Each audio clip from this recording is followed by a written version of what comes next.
Your stuff good to go, Justin?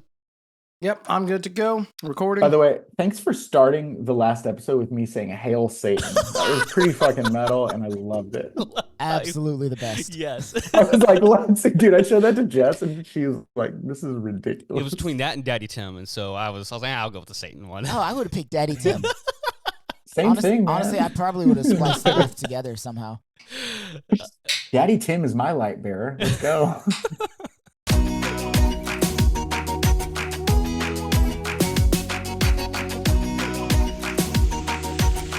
This is the Always More podcast. Hello and hello! It is December 11th, and welcome to the Always More podcast, where we believe there's always more room at the table for honest questions, meaningful conversations, and deeper understanding. Today on the pod, we are talking about world records of all world records, common sense, brackets, Father John Misty, biblical inerrancy, deconstruction media, more Christian nationalism, and so much more. But first, I am your host, the Virgo Planning and University Extraordinaire, Tim Lichty. And sitting next to me is my best friend in the whole entire world and zombie apocalypse survival expert, Christopher Thomas Ford. Yo, yo. Also joining us, we have the guy who puts the sin in Wisconsin and long-haul trucker, Justin Johnson. You. And returning, our special guest, the man who I always wanted to start a band with, but now we can't because he lives 2,000 miles away, Corbett Hoxworth. I'm back, bitches. You thought he was gone. He's down. Can't get rid of He's me. asleep. He's back I'm up. here to stay. Thanks for having me, guys. Welcome back, guys. Here we are, 2 weeks away, or 2 weeks, separated from our last episode. I got good reception. I got good vibes from the last one. Are we all in agreement to this? I got the same responses to the podcast that I always get, which is very negative responses. So I'm pretty happy about it. Probably doing pretty good. Yeah. All right, sounds good. You know, I actually had some people reach out to me that were like, "Dude, y'all are putting to words things that I've been feeling." So I just wanted to share that with y'all. Good work, guys. Yeah. You too, man. All of us. Look at us. Who would have thought? I know I'm doing great work. Not me. So. Hey, man, Heaven's Gates, Hell's Flames. It spoke to a lot of people. A lot of people Yeah. felt that. Yeah. I think like it's literally man. that stuff is blocked off until you bring that shit up again. And like I'm sure there's other things too I can think of, like certain musical artists, which by the way I'm gonna get into later, and a few other things that. Why are you looking at me that way for? No, speaking of which, I like literally on my Spotify Wrapped, I was looking at stuff and I was like, I feel like there are some things that aren't there that should be. So as I was scrolling through my playlist, I saw some stuff. I was like, oh man, I didn't realize they were on my playlist. Jeremy Camp still on my playlist. Do you know who was one of my top artists? If you say Lifehouse, I'm going to throw up. No, quite the opposite. Do y'all know who Ghost is? Yes. Yeah. Dude, I fuck with that band so hard. Hold on. No. Who was it? You introduced them to me in high school. I think it was it The Word Alive? Oh, yeah, The Word Alive. And yeah, I was yeah. like, oh, yeah, that sounds like a pretty cool heavy metal Christian band. No. And they were not. No, They they're were not. absolutely not. Yeah. So Ghost was my Spotify Wrapped. I didn't share that because I didn't want people to remind me that I'm going to hell. Ghost. So I don't like Ghost. I fucking love them, dude. When was this? So like early 2023, I matched with this girl online and we were talking. We had a lot in common, similar music taste, all this cool stuff. And then she told me like her favorite artist was Ghost. I was like, oh, I've never heard him. Sent me something, and I was like, This yep. is not for me. I'm like, I don't really vibe with this. Never talked to her again. The end. She Dude. was just like, She all right, peace ghosted out. herself. Pretty much. Dude, something about it, man. I love it. I don't know, I'm weird. And But I grew up like listening to Slipknot in like Oh, fifth yeah. grade. So I mean, I'm kind of teed up for that. And I like to point out, too, y'all brought this up and made fun of me last episode about Switchfoot. Mind you, yes, they were number one again on my Wrapped. That's beside the point. I same as have every year. heard of other bands, okay? Just recently I heard of Amber Lynn. They are Name great. two. You should check them out. Oh my gosh. Oh, yeah. All You right. guys have heard of this Red? band called the Red? Beatles? The who? The Beatles. Have you heard of them? Beatles, yes. It's a couple Beatitudes. of Beatitudes. British guys, I think. Maybe Australian. I can't tell. Yeah. I can't tell. It sounds the same to me, yeah. All right, That's guys, it, man. we got a full show for y'all today. A lot of things to talk about, so let's just move this thing along. Let's bring back the one and only Lil Wreck and Rev. the part of the show where we like to recommend and review some items. Justin, you're first. Okay, cool. This week, all I gotta say is Kendrick. Ooh. He's got a bone to pick. Hey, dude, Kendrick has a bone to pick with everybody now. my rec is going to be connected to yours in a way that you're not expecting. If you say Oh, Drake, I'm gonna interesting. come to wherever you No. But yeah, no, I'm Kendrick. I like Kendrick. I'm vibing with Kendrick. Hell yeah. New album, great. So good. I had some people come in and be like, it's not really that good. Like, there's no bangers on it. It's kind of mid. I'm like, first of all, Like, you can shut the hell up. I was like, just squabble up, TV off. And also, not everything got to be bangers, man. Like, these are some good songs. Like, It's good songs, man. I'll square up, if you want to talk shit about that album. But Bangers in their own right. yeah, Different kind of banger. great album. As far as my Kendrick albums go, it's below Mr. Morale. Mm-hmm. Obviously below To Pimp a Butterfly and Good Kid, Mad Yep. City, because those are top two. I got those on Altogether. vinyl behind me, dude. Nice. I So would good. probably place that somewhere around. I placed it above Damn. So, Above Damn, yeah. Yeah, I agree. so yeah. Which is insane So because cool. Damn was really good. It was really good, but Damn is my least favorite Kendrick album. That's what I'm I saying. like- It's insane that he has been better Not than good. Damn. yeah, it's so true. It's just like upward trajectory. Maybe a little bit down from the last album, but it's still You gotta way zoom above out. everybody else. his When song- in doubt, zoom out. There you He's go. trending up. Nah, Kendrick just needs to be mad at people because Tell Euphoria, you what. one of the best songs he's ever made. Bro. I'm saying we should if he's not producing music, we need to go to his house and egg it or something. I don't know. It's Mm-hmm. a good idea. I don't want to egg Kendrick's house. He'll write a song about me. Ruin my life. Or wear a mask, About you honestly. and your girlfriend and your family and your car. No, you wear a mask so that he's insulting people, and then when you listen to the song, you're like, oh man, whoever he's mad wrote a at, song that guy about really me. sucks, right? Nice.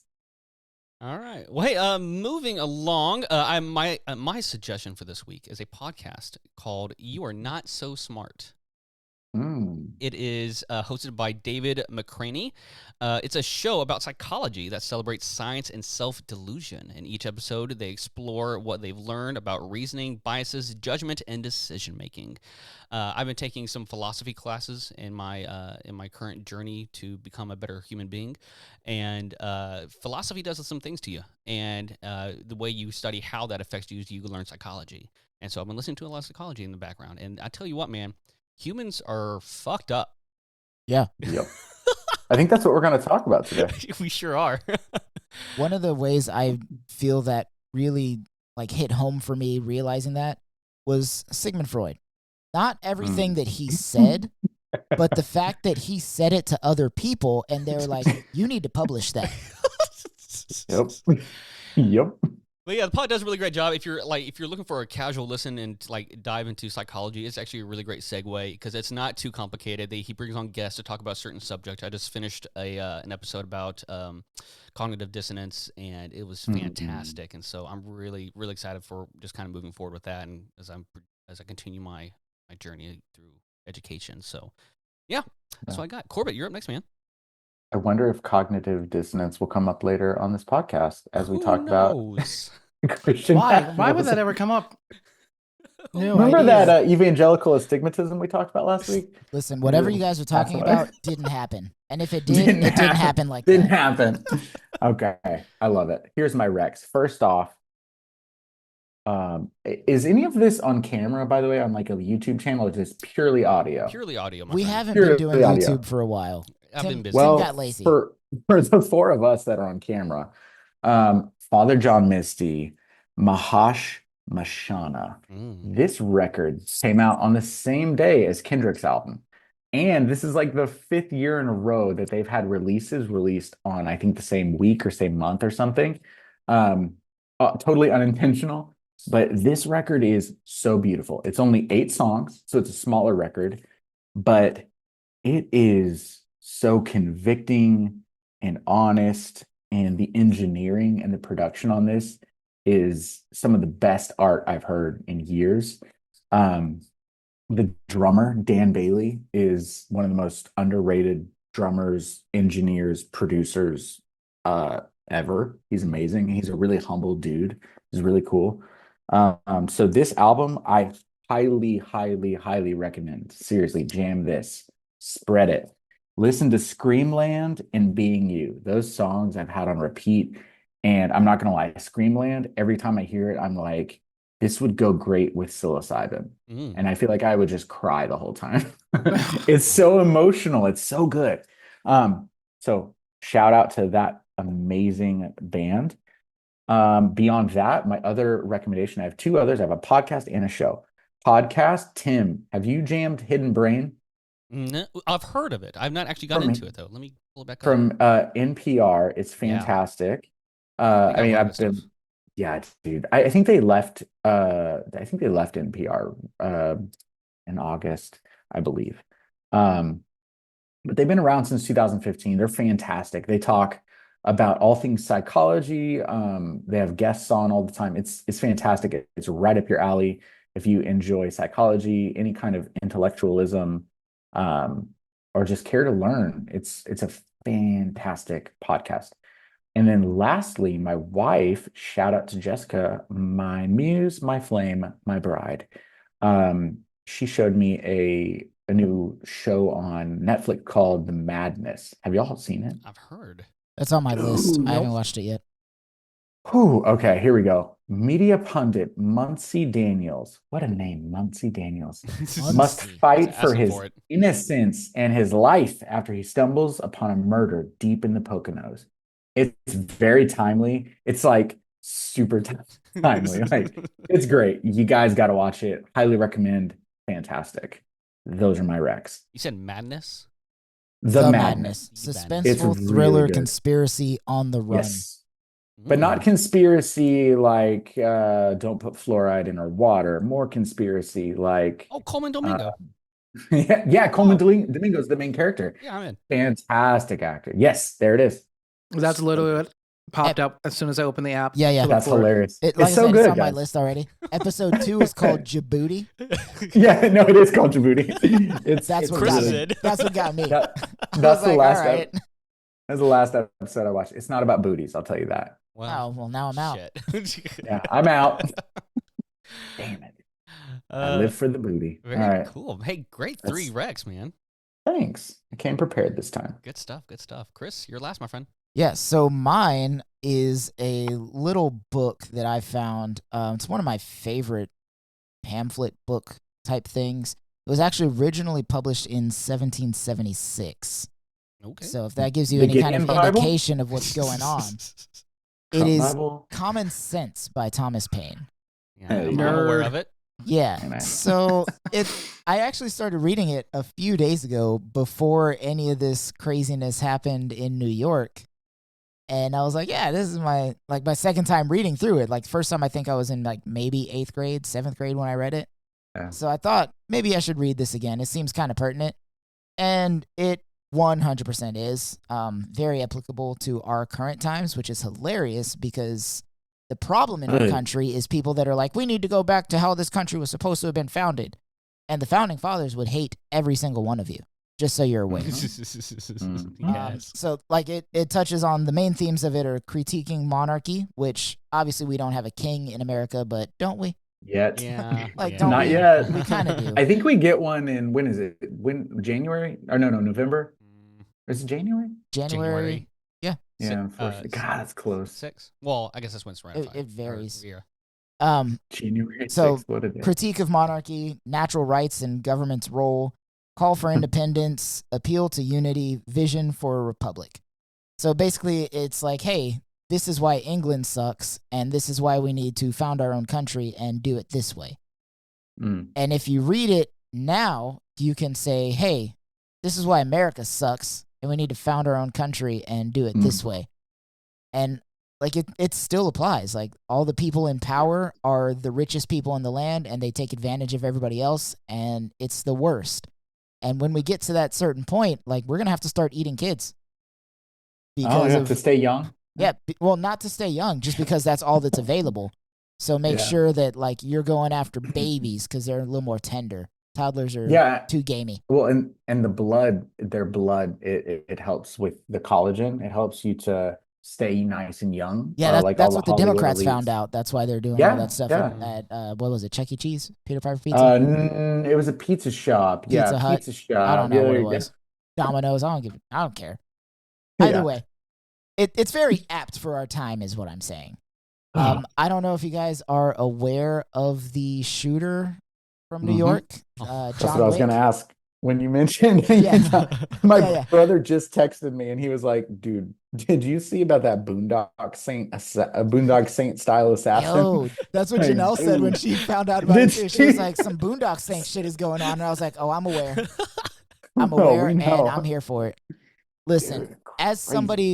someone who has personally dealt with, like, I've worked in insurance, and being diabetic, I've dealt with insurance not covering my shit. Yeah. Maybe he should have just stayed in network. That's all I'm saying. Mate. His what do they call them? Lettucillin shots weren't covered. Should have gone with You the know what else generic. wasn't covered? That 9mm shot. It was covered It with was a covered. silencer. And then he got away on a city bike. My favorite thing is that New York is offering 10 grand for this guy. 10 grand. They're like, dude, good job, man. Any Honestly, information at all, we'll give you 10 grand. First of all, do you think New That's a month's Yorkers worth of are rent. going to turn that guy in? Fuck no. Secondly, do you think anybody gives a shit about the guy who killed a billionaire who got rich by denying people's lives? Yeah. It is. Nobody Well, cares. one thing I learned is the $30,000 household income definitely feels like they associate, like they identify with the billionaires and all of their tax cuts and protecting them from having those tax cuts because yeah. They're too dumb to realize that they're never going to be billionaires. It's a Dunning-Kruger effect is what it is. Hey, like you're they too have dumb to smart realize you're ideas. dumb. They have smart ideas. Leave them alone. I will say, I think that this is potentially the beginning of more extreme behavior we might see. God, I hope so. God, I hope so. Capitalism continues to fucking hope so. Dude, I mean, run rampant. I mean, actually, you kind of are on something here, Justin, because just recently, Congress, if I'm not mistaken, was kind of insinuating, or I think they're on the process of trying to get, who owns, it's Google, right? It's Google and, what is it they monopolize? Chrome, to get rid of Chrome, and because it's a monopoly. And so they're trying to break it up, basically. They're saying that Google cannot make Chrome the default search engine on Google phones. No, like they're trying to on Android phones. That's where they're starting, and they're gonna like break it up from there. It's insane. Well, you look at, but again, fuck a billionaire. Right. I don't care. Well, it's like for sure. Corbett and I were talking a little bit earlier off air about history and about just things repeating each other. But like you look at like the whole Rockefeller and like the whole oil industry and how, monopolies were broken up. You bring up a great point, Justin. I feel like this could be a sign of further, hopefully in a, well, let me say it like this. I hope it's a peaceful way, but and quite honestly, it will probably be more violent. God, I hope it's more violent. Of basically us finally breaking down these higher systems, these higher organizations, these things that truly do. And what's so fucking, I'm gonna go on a rant here for 2 seconds. What's so fucking ridiculous is that you can look at Europe and see how they have done a far better job of dismantling these kind of oligarchies and these systems of corruption. They're not perfect by any stretch of the imagination, but America is so much far worse. And we can and have the literally a neighbor across the sea that we can go, hey, we can do something like this. And so people like this are going to keep sprouting up because they can see their neighbors going, hey, this is possible. Did you see the French government collapsed? I fucking did. Yes. Dude, wild. Yes. And people are like, this is going to be the end of the world. And we're like, yeah, it's happened before. It'll happen again. It'll be okay. I don't really care. I was talking with my wife about that, and she brought some great perspective because I was like I brought that up, and she was like, hey, you should definitely how did she say this? We were in the car and I brought that up, and she was like, and I think this is good advice for all of us right now, especially people, like-minded people who are agree with what we're talking about on this podcast, is taking some of the stuff with a grain of salt, because a lot of the stuff has happened before, and it can be so bad on our mental health and on the people who want to be a part of the movements for progression. You'll eventually get to the point where you burn out and you give up because all you see is the headlines. But let's loop that back around, like close the loop on that. Yeah, that's crazy that happened. Like that was a legit thing. When I brought that up, though, she was like, "Hey, I know you, and you're gonna spiral." And she's right. She knows me so well. Yeah. But it's crazy, dude. Like the state of the world right now, it does feel more unhinged than ever before. But the thing I always have to remind myself of, and something that my wife reminded me of, and I always am going to reference her because she's the person who keeps me sane. Shout out to Jess. Is, this kind of stuff has happened over the entire history of the world. The difference is that we have immediate access to every single news headline around the planet. Yeah, for sure. Yeah. That is gonna spike your cortisol levels. So make sure you're getting your news from reputable sources. One that I would recommend, that I recommended on the last podcast, and if there's new listeners here, Sharon McMahon. She's very good, very objective, right down the middle. She brings facts. And a lot of times I'll be like, I'll see a headline and I'll be like, oh my God, the world's ending. And then she'll bring some perspective and I'm like, oh, the world isn't ending. Everything's okay-ish. Yeah, everything's okay-ish. Yeah, exactly. So I think a really good example of that is like how people feel like, it's so much more dangerous nowadays. It's like people are so much more protective of their kids because like there's just so many new risks these days. And it's like, no, we are in arguably the least violent point in recorded human history. Yeah. And it just seems so much worse because we have that instant access. Yep. We're getting stories from everywhere, not just our area. Yeah, because one of the reasons why we had this proliferation of serial killers back in like the 70s is there's no communication across not even state lines, but sometimes county lines. Yeah. So someone can just move over to the next county and continue doing their dirty work. Whereas like now it's like there's some crazy killing, you're going to hear about it like the next day all over the country because it's something insane. So that gives this perspective because you're hearing about all these things you didn't used to hear about, like, oh, it's so much worse. But it's like, no, there was so much more happening, but you just didn't know about it. Whereas now, because of the improvements in technology and all this other stuff, it's like it's harder to get away with crimes. Better quality of life means less people falling into crime to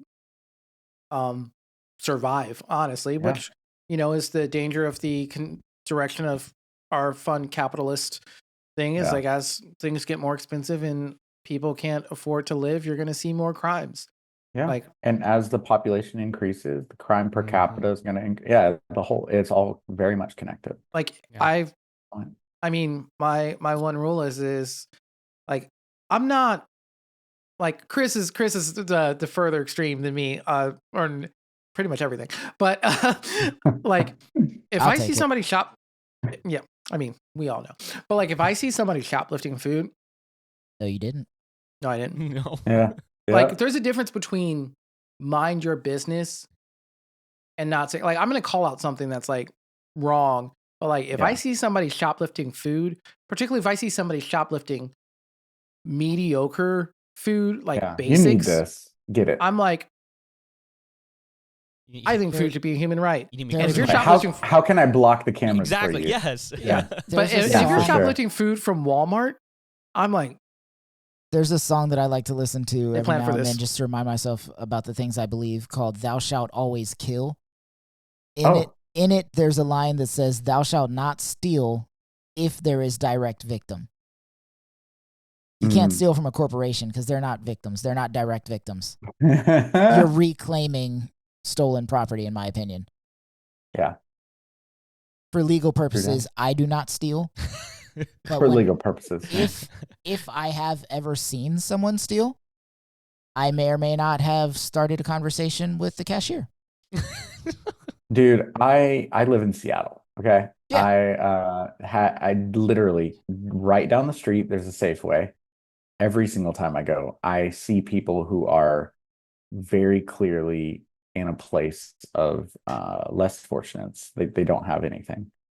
Yeah, and they put food in their pockets and they leave, and I'm just like, run, like, get out of here, get that food and go eat. Yeah. Oh, Just like, hey, don't Actually- put that in your pocket. You've got a better Put it in chance your of mouth. hiding it in your mouth. Yeah. Just start munching in the store. If you It's- open the it's soda been, can, drink half of it, and then walk away, you get half of the There you go. calories of a can of soda, and they can't say Damn. anything. Girl math. yeah, it's been Then it's free. pretty cold over here, and Yeah, I was in a yes, I've CVS heard. the other day, and I just saw some homeless dude grab a stack of blankets and just walk Mhm. out. Good. The alarm went off, and I was just like, Run, nigga, run! he didn't even run. He just walked out, and I was like, I can't be mad at that. This man, he didn't steal electronics or anything like that. He's He stole literally trying blankets. to stay warm. He's just alive. trying to And when I say live. it was cold, like we're talking 13 degrees cold. And I know y'all Texans don't know what that feels like, but it hurts. when it hits 50 here, we know what it feels like. The wind chill last night was -18. So Yeah, that's how we feel when it turns like 30 here. yeah. We understand. Yeah, it was Poor super thing. windy. I went to Target and I was like, why did I do this? Why do I not have food in my house? How did I let this happen? That's fine. I'll be fine. It's just the first time it's really cold. You hate everything. And then your body adapts and you're just like, oh, what is this? -20? It's fine. No, At least I it's not refuse to -40. believe that. This is Absolutely not. not. Where humans are supposed to thrive. Absolutely the fact not. that we live that far up north above, no, that's not how God designed us. I'm to not live. even Listen, that I far I don't north. feel like we were meant Just to live believe above that. the Mason-Dixon Yeah, line. I agree with you. Full There's stop. a whole country north of me, okay? It ain't I that know. bad here. They're And not they're- real. They're not Yeah. human. That's where the Not aliens real. landed on land. Bro, those are the White Walkers. I'm saying. I'm Winter just is saying. coming. Yeah, Winter is coming. Okay. we gotta move on, guys. Let's get back on track. What a tangent, guys. We were doing so good. So It's a all good I had thing. to say, check out Common Sense by Thomas Paine, Oh originally my published God. in 1776. All that from Thomas Paine. Defend, That was deny, all your depose. recommendation. Fun Yes. fact, he was an abolitionist. All right, guys, we have to move along. I have a game. I have a new game. I think it's something that we can all get on board for, and it's an easy game. It's just we choose what is the best. It's called brackets. And so I created a bracket, and it's the best video game saga. Ooh. We are all going to decide what Oh, is shit. collectively the best video game saga. It is by vote. If there is a Of tie, all video games or just of the ones you've put on the chart? I went through different rankings, and I basically collected the top 16. Okay. I already have my answer then. Okay. There's only one right answer. Oh So- God, I don't have an opinion as much. I haven't played a video game in a minute, but I played it in my youth. So let's go. Yeah. Okay. So the way it's going to work is if we get a tie, I got a flip coin app. So we'll just flip the coin and then we'll In move your on from youth. there. Love it. My youths. Have you seen New Girl? Is that? Do you know what that is? Street youth, street youth. I love yeah. New Girl. Okay. We gotta go. Damn street youth. Yeah. All right. First one up. The Legend of Zelda Number one, versus The Witcher. Zelda. The Legend of Zelda for sure. Zelda. Okay. We're not idiots, Tim. I'm in agreement with you all on that one. So there you go. That was Yeah. an easy one. Witcher's good. Zelda's better. Okay. This is seed 8 and 9, Super Smash Bros. Versus Red Dead Redemption. Smash Bros. Oh. Smash. Wait, versus Red Dead. I'd say Red Dead Redemption, man. I'm agreeing with you, Corbett. I'd say All right, Red let's Dead. go. Flip your coin. Dude, All right. flip that damn coin. I don't. Okay, you're going to have to just believe me because none of you guys can see this. But I guess we have to choose one. Chris, you have to say heads or tails, and then Smash Bros. Heads. okay, Smash Bros. Heads. Here we go. Here, come on. It is heads. Smash Bros. Gets it. Damn it.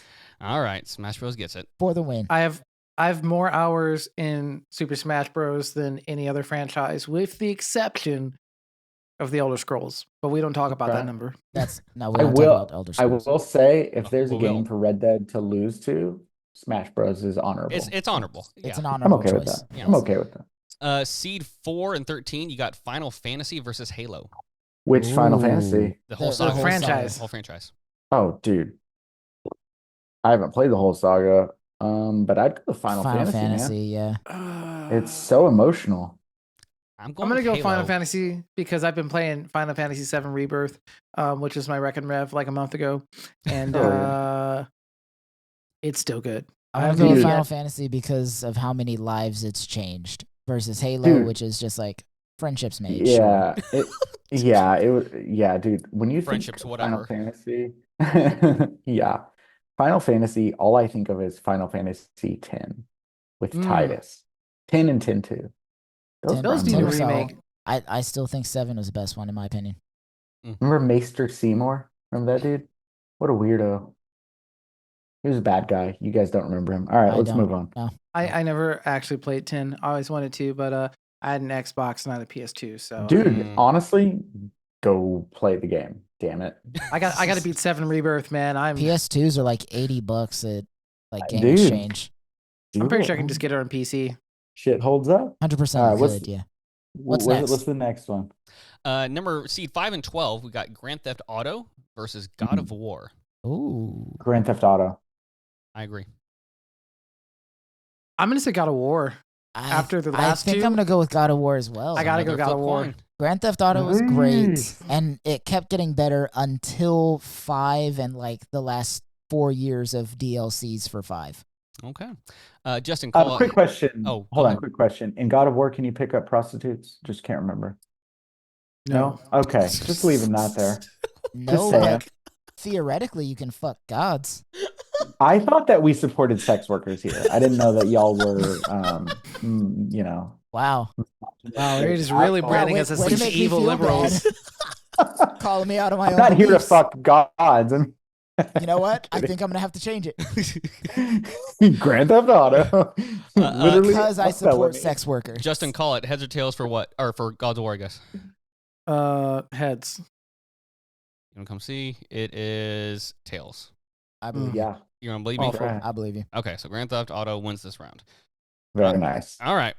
Moving along, we have a seed 2 and 15, Super Mario Brothers versus Assassin's Creed. Super Mario Brothers. Why Mario. is that even a question? Super Mario Brothers. Shut that That's a shit down horrible right matchup. now. Dude, it Assassin's should Creed have been didn't stand a chance. it should have been Assassin's Creed versus God of War. I feel like that would have been a really good. No, God of War still would have topped it. You Yeah. think so? Assassin's Creed is the worst one you've said so far. How terrible. Assassin's Wow. Creed is the Call of Duty of action adventure games. Absolutely. Tim just flipped Chris off for everyone who's not seeing. Jeez. Moving It was on. loving. Like breaking my Yeah, heart over moving here. on. Ugh. My history, love and heart. All right, number 7 versus 10, we have the Elder Scrolls versus Fallout. I haven't Well, played either. That's rude. They're the same company. Yeah. That's. It was going to come down to a Different games. Listen, here's my But thing. I'm gonna say the Elder Scrolls. I'm going to say I would Fallout. say I'm not- Elder Scrolls because my wife played it. And she I'm said gonna it. say Fallout because I resent Elder Scrolls. Wow. Why? What did they? Long story short, for a little while What I did they lived with do my to you? brother, and my brother Okay. would not give up the TV. There was only one TV in his apartment, and he wouldn't let me play or watch anything because he was addicted to Elder Scrolls. Elder Scrolls. Was Got it Skyrim? Okay. No, it was Oblivion. Oblivion. Oblivion. Oh, okay. I think it was Oblivion. That's what Jess played. And she was like, "This is awesome." So I- That was think- before Oblivion. Morrowind Then it was, Morrowind it was was- Oblivion, yeah. was awesome. Corbett, call it heads or tails for Tails. You said tails? Mm-hmm. And we got heads. I failed. Sorry. Fallout wins. Okay. All right. That is unjust. Oh yeah. All right, number Sorry, guys. 3 and 14, Pokemon versus Metal Gear. Metal Gear. Pokemon. Obviously, Metal Gear. Metal Gear. Metal Gear. Pokemon. Metal Gear. Bro. You're Especially Metal after Gear. all the stuff we're talking about, it's got to be Metal Gear. Listen, Bro, you Metal Gear. don't 100% Metal Gear, there's bro. you don't have to believe this toxic masculinity thing you guys have got going on. Have you played Metal Gear? I have. Have you played Pokemon? Yes. Have you played And Metal wha- Gear Rising Revengeance? Have you played Metal Gear Snake Eater? Have you played Metal Gear, what is it, Sons of Liberty? Have you Bro, played it's the Pokemon great- Red or Blue? Have you Or played yellow Pokemon or Yellow orange? where Pikachu follows you? No, I have a dog. I'm good. Pokemon is the #1 video game of all time. Monetarily. That's why it's on the list, bro. But this is between the four of us. Okay, so you have one vote. I swear to God, Tim. I'm an asshole guest. You guys are not going to invite me back and be like, this guy is an asshole. Guys, I was sheltered. I never played either of those. So we're going to have to flip a coin. Oh. So Wait. Why do we got to flip a coin if you're not voting? Because he's on my side. If you're not voting, Chris is outnumbered. No, it's not that he's not voting. It's that he's If voting he's not with voting, me. Metal Gear wins. No. That's not Flip what he your said. coin, That's what he Tim. said. I think Metal Gear wins by default. If it's Yeah, 3, if it's 100%. 2-1, Metal Gear wins. It's not Bro, Shadow 2-1, Moses? it's 2-2. Ooh, yes, Shadow Moses. Dude, it's so good. It's so good. Chris, It's I'm sorry. I better. have to pull it on him. You I'm going to give it to you. him. I'm sorry, buddy. Thank you. Hey, quick question. Did Pikachu ever disguise himself and then strangle someone? I don't think so. Actually, yes. Did he disguise himself? Dude, that's kind of concerning because it's a child's game. Yeah, you would think so. But a lot of shit happens in the show that like would not fly in the games in America. Pikachu's Ming is just even like crazier. People... All right, we're going to move Okay. along. Number 6 and 11, Mario Kart or Batman Arkham? Oh, Mario Kart. I agree. Mario Batman. Kart. Or, Mario Kart. Mario, yeah. But I hear Batman Mario Kart's Arkham more fun. great. Batman That was- Arkham was a good series. I didn't play, but I heard it was fantastic. It was I pretty got into good. it. It's the first game I got with my PS4. I Oh, bought hell the yeah. Batman PS4. Like, Yeah. Oh, there you go. All right, let's go along, guys. We're in round 2. So we got Legend of Zelda seed number 1 versus number 8 Super Smash Bros. Legend of Zelda. Zelda. Unfortunately, gotta go Zelda. I'm gonna go. Yeah. Yep, Smash Bros is good. It's not better than Zelda. Nope. All right. Number seed 4 and 5 Final Fantasy versus Grand Theft Auto. Final Fantasy. Final Fantasy. Final Fantasy. All right. Yep. It's easy. We're Easy. cruising. All right. 2 and 10 Super Mario Bros. And Fallout. Mario. Super Super Mario Bros. Damn, look at us. There We're you go. dialed in. I'm gonna have to vote. Consensus. And then Metal Gear and Mario Kart. Mario Kart. Oh, Mario Kart. Mario Kart. Yeah. Mario Kart. Yeah. Mario Kart. Well, I mean, honestly, you just have like a nihilistic version of Mario Kart or Mario Kart. It's kind of the same game. Just one has a demonic clown in it, and the other has kind of another demonic clown in it, actually. All right. Here we have our final 4. Number 1 and number 4 Legend of Zelda and Final Fantasy. Legend of Zelda. Damn. I've never played Final Fantasy, so I'm gonna give my vote to Zelda. I'm a little offended that you guys are taking so long. I'm gonna Well, say here's the Final thing. Fantasy. It took me on more of an emotional journey. Fuck off. I agree. Here's the Flip thing. that coin. Is the best Final Fantasy game better than the best Zelda? Oof. Good Yes. question. Because here's the thing. I would say I've enjoyed Final Fantasy VII Rebirth more than I enjoy Breath of the Wild or Tears of the Kingdom. However, I will say that Zelda has had more hits for me. Consistent Consistency. wins, yeah. Yeah, like We'll give it to Zelda then. the, I mean, the it's best nostalgia. Final Fantasy game is a Mm. 10. I'll give it to like the best 2 or 3 Final Fantasy games are 10s, but Mhm. every Zelda that comes out is a 9. But yeah, I get what you're saying. I won't go that far. I won't say that every Zelda comes out as a Even 9. even if it's Zelda an 8 2? or- Even Zelda 2? For the time it came out, yeah. we're not talking about that. We're talking about today, buddy. It's 2024. Because OG Zelda? Yes. I think either way, Zelda we can all 2? agree. I mean, Zelda. we got 3 of the Okay, 4. We got all 3 of of the them 4 were votes. Yeah, we 9s got 3 out of except 4. Zelda 2. Zelda 2 was a 7. All right. All right. It's a 4. You Guys, shut your fair whole enough. mouth. Jesus. Seed 2 and Seed 6 Super Mario Bros. Versus Mario Kart. Oh my God, that's a good matchup. I'm still going Kart. Wait. Mario. I'll be honest with you Mario guys. Bros. It just occurred to me Ooh. that they're both Mario, so I don't know why they're there, and Mortal Kombat's not on this list at all. Oh my God, you're right. You know what else isn't on this list? Mass Effect. That Dude, we had, can go to- what, 3 games? I wouldn't give it to Mass Top Effect. tier story. Best of the best. No, for sure. It's got a great storyline, but we'll get to honorable mentions. Mario Wait. Mario Kart over Bros, I think. Blue Shell, man. That one's alone. Yeah, That's agreed. the way the I would economy should work, honestly. My vote was Mario Bros. I played Super Mario. Have you played Super Mario Wonder? Best No. Mario game of all time. Mario Odyssey, top tier. Mario 64, Yeah, but then you Classic. have to take into Legendary. account that Mario Sunshine exists. Mario Sunshine. I got about an hour into, so yeah, I feel you there. However, And then I put it in the fireplace and, and but promptly lit a fire. Mario Kart Double Dash? Nah, not good. That was my favorite. Well, You don't like Double Dash? no, don't like Double Dash. You know what I do like? Mario Kart 64. Welcome You know what? to Mario Kart. And you know what I Yeah. hate? What I really hate?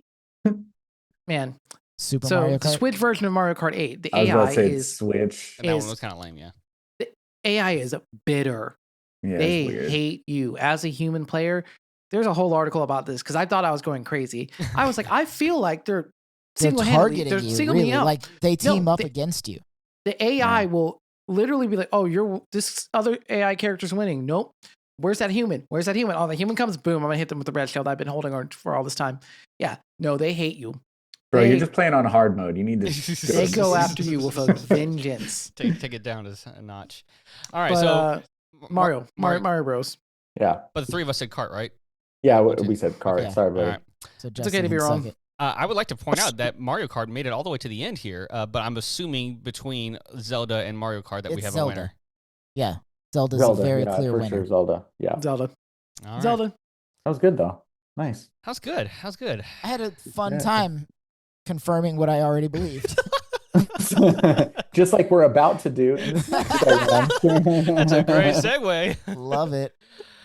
Well, I guess there's no other better way to go ahead and move on from this this little intro here. When we come back, we're going to dive into part 2 of our conversation about deconstruction and Christian nationalism. We'll be right back.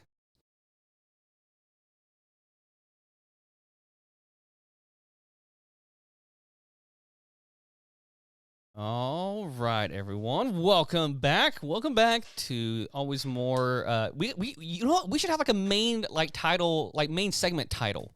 That's what we need. That's what we've been missing. This is episode 91, and we have not yet had a main title like for the main segment. You title every one of our episodes. But yeah, but like not the main segment. Like, is that? I guess that's what it is. Just main The segment. title is the main segment. Oh, yeah. Okay. Well, I don't know. I feel like it should be more grand than that. We have the main segment and then a bunch of side tangents because Justin can't keep his mouth shut. Oh my god. Don't blame me for your distractions. Well, guys, as we promised, we have a lot to talk about. If you listened in last week, we definitely kind of started to dive in. I think we got really excited. Let me say it like that. We got really excited and passionate about I peed a little. about the things that we care about, the things about Justin and Corbett shared a little bit of their early journeys through deconstruction. And so we're going to progress with that a little bit, but we're also going to have some other main topics or main points of discussion to kind of flesh out and to dive into. And so this is questions kind of for everyone, but I know Corbett and I have been talking off air, so I know Corbett and I will kind of be pinpointing some of these things, but feel free, guys, to chime in with your own opinions, except to, keep it tidy. You know I won't. Keep it tidy. So first question, and then this is towards Corbett. Last week we talked about your views on hell and how that helped pushed you along with deconstruction. So I wanted to ask, in brief, what other aspects do you feel like helped drive you down this path? Like, what do you feel like maybe hell was like maybe that starting point, but there were other big main issues that kind of help get you across the finish line? Because like for me, I think my first big drive was the historical accuracy of the Bible, which ultimately led to inerrancy, which we'll get to in a minute. Or yeah, I guess it's more pudding. And then LGBTQ, like those two were my primary yeah. So I was going to ask about you, man. Yeah, no, very similar. We definitely ended in the same area. And so for me, like I said last week, and if there's any new listeners here, hell was quite literally drilled into me from a pretty young age. Recommend going back and listening to that story about picking the wrong side of the room. Ugh. I think about this. If I picked the other side of the room, would my whole world be different? Holy shit. Potentially? Probably. That's Yeah. wild. That's an existential crisis. Oh, I don't like that. No, me either. No, I think for me, like the first thing was the hell question, and then the if God is all good and all powerful, why would he even consider creating hell? That whole thing, which led me to an annihilationist view initially, which was the belief essentially that wicked doers would be extinguished when they cease to exist. That's the most merciful way to punish them if there's some kind of punishment needed. But then I was thinking about, okay, infinite consequences for finite understanding. That doesn't sound very just. So from there, I kind of deconstructed that and got to this point where I was like, I don't think I believe hell exists. Then from there, I started digging down the biblical accuracy, started to really, for the first time, realize how many contradictions there were in the Bible. Really looking at, we talked about it last time, the worship and the idolatry placed on things like the Council of Nicaea, where humans made decisions that would essentially that we would brand in the future as divine and unquestionable. So remember, growing up, it's evil to question this sacred text. But once you get to the point where you realize it's okay to question things, that's part of being a human. That's part of being honest with yourself. If you don't question anything in the Bible, you're not actually thinking, because there's so much in there that begs to be questioned. I understand it's a lot more comfortable. It's a lot more comfortable to not make those questions, especially when eternal conscious torment is the consequence. So starting there allowed me to have the confidence to comfortably question these things without feeling like I was going to be literally ripped apart for eternity. And then from there, I just kind of started to think logically. And I was like, I don't think that this is, I think it's probably more likely than not that this isn't inerrant. And then from there, everything fell down like a house of cards, because from there, you realize inerrancy is the structure that holds evangelicalism up. And it is very convenient to say that, our understanding of God evolves based on the way that he reveals himself to us over time. Well, but there's things like, okay, why is it okay? Why is slavery ever okay in the Bible as long as you don't beat your slave within an inch of their life? Like, that is objective. I actually just saw a TikTok today of this guy that was he has a anti-God podcast, and Christians call in and try to debate him. What's his name? I'm trying to remember right now, but send it to me later. I'll find it. But the guy was like, so is slavery okay? And the Christian that called in was like, well, you got to think about it. He's like, no. I'm not asking. Wait, is this Dean? Is it Dean, the blonde guy? Yeah. You said blonde, I saw this a few weeks ago. Blonde or bald?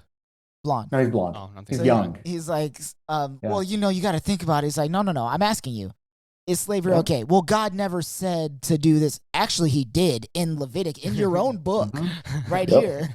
And it tells you, like, 1, where to get the slaves, 2, how to treat the slaves, 3, how to beat the slaves, and then 4, you can pass them down to your children when you die.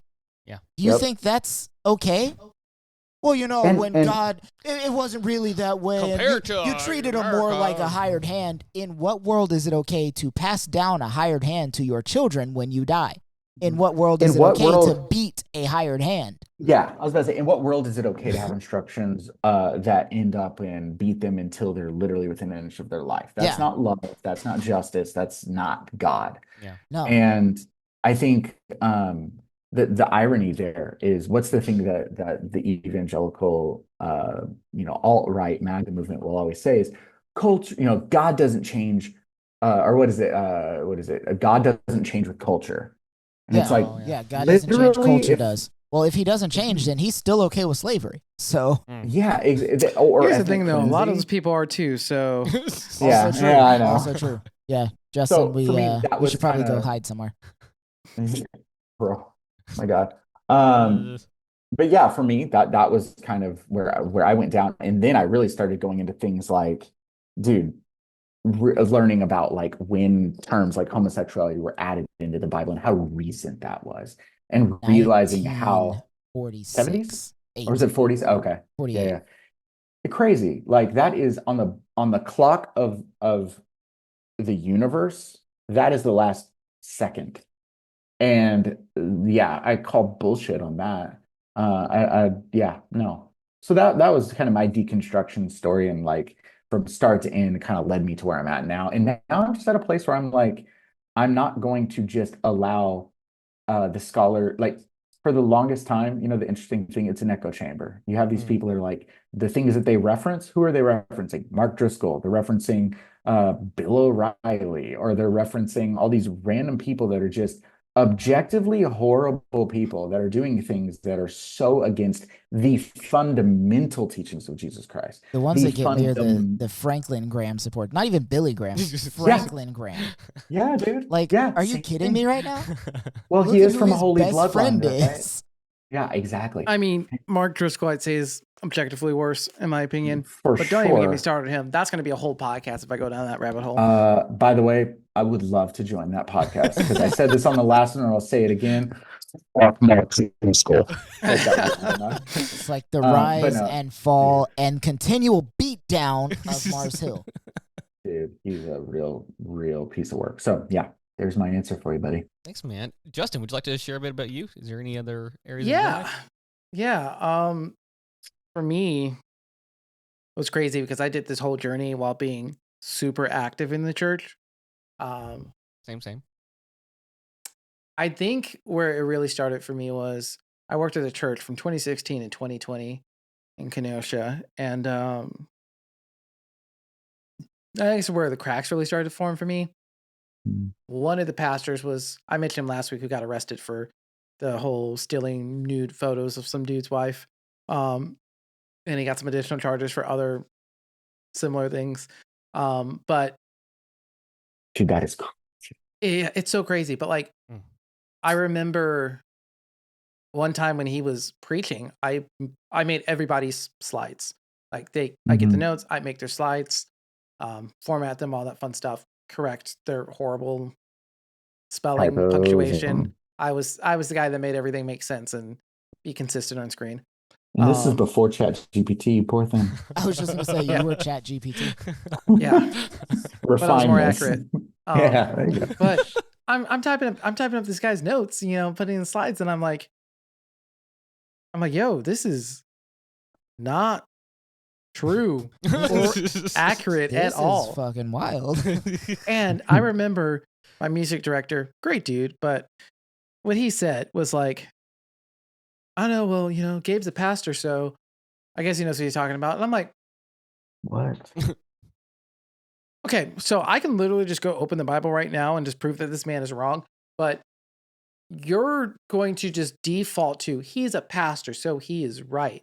And mind you, this man was not like a preaching, teaching pastor. This man was, at the time, over the Journey Ministry College. Well, so spoil the name, Church's Journey Church, Kenosha, Wisconsin.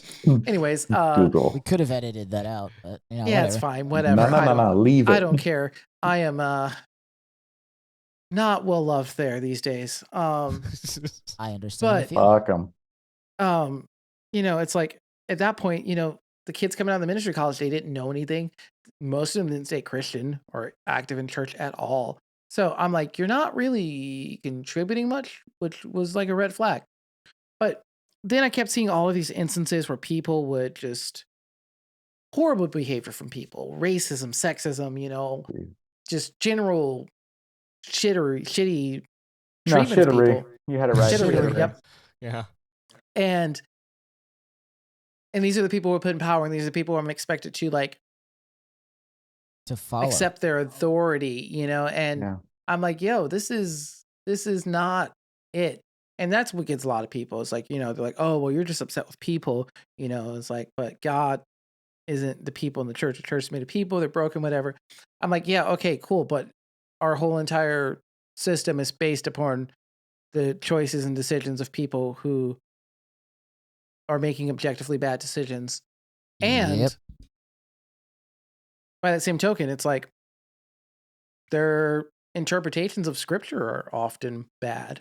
Or like I watched a pastor, he was preaching a sermon from the book of Daniel. And, Shadrach, Meshach, and Abednego, and then Daniel's name was Belteshazzar or whatever, is what the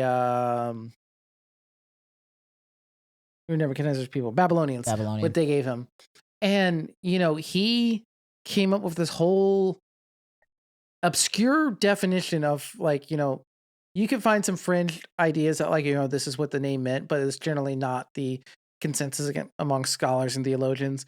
And he's like, but I'm like, you're using this to make a point when you know that this isn't the generally accepted belief in current times. And I'm like, that's dishonest. That's disingenuous.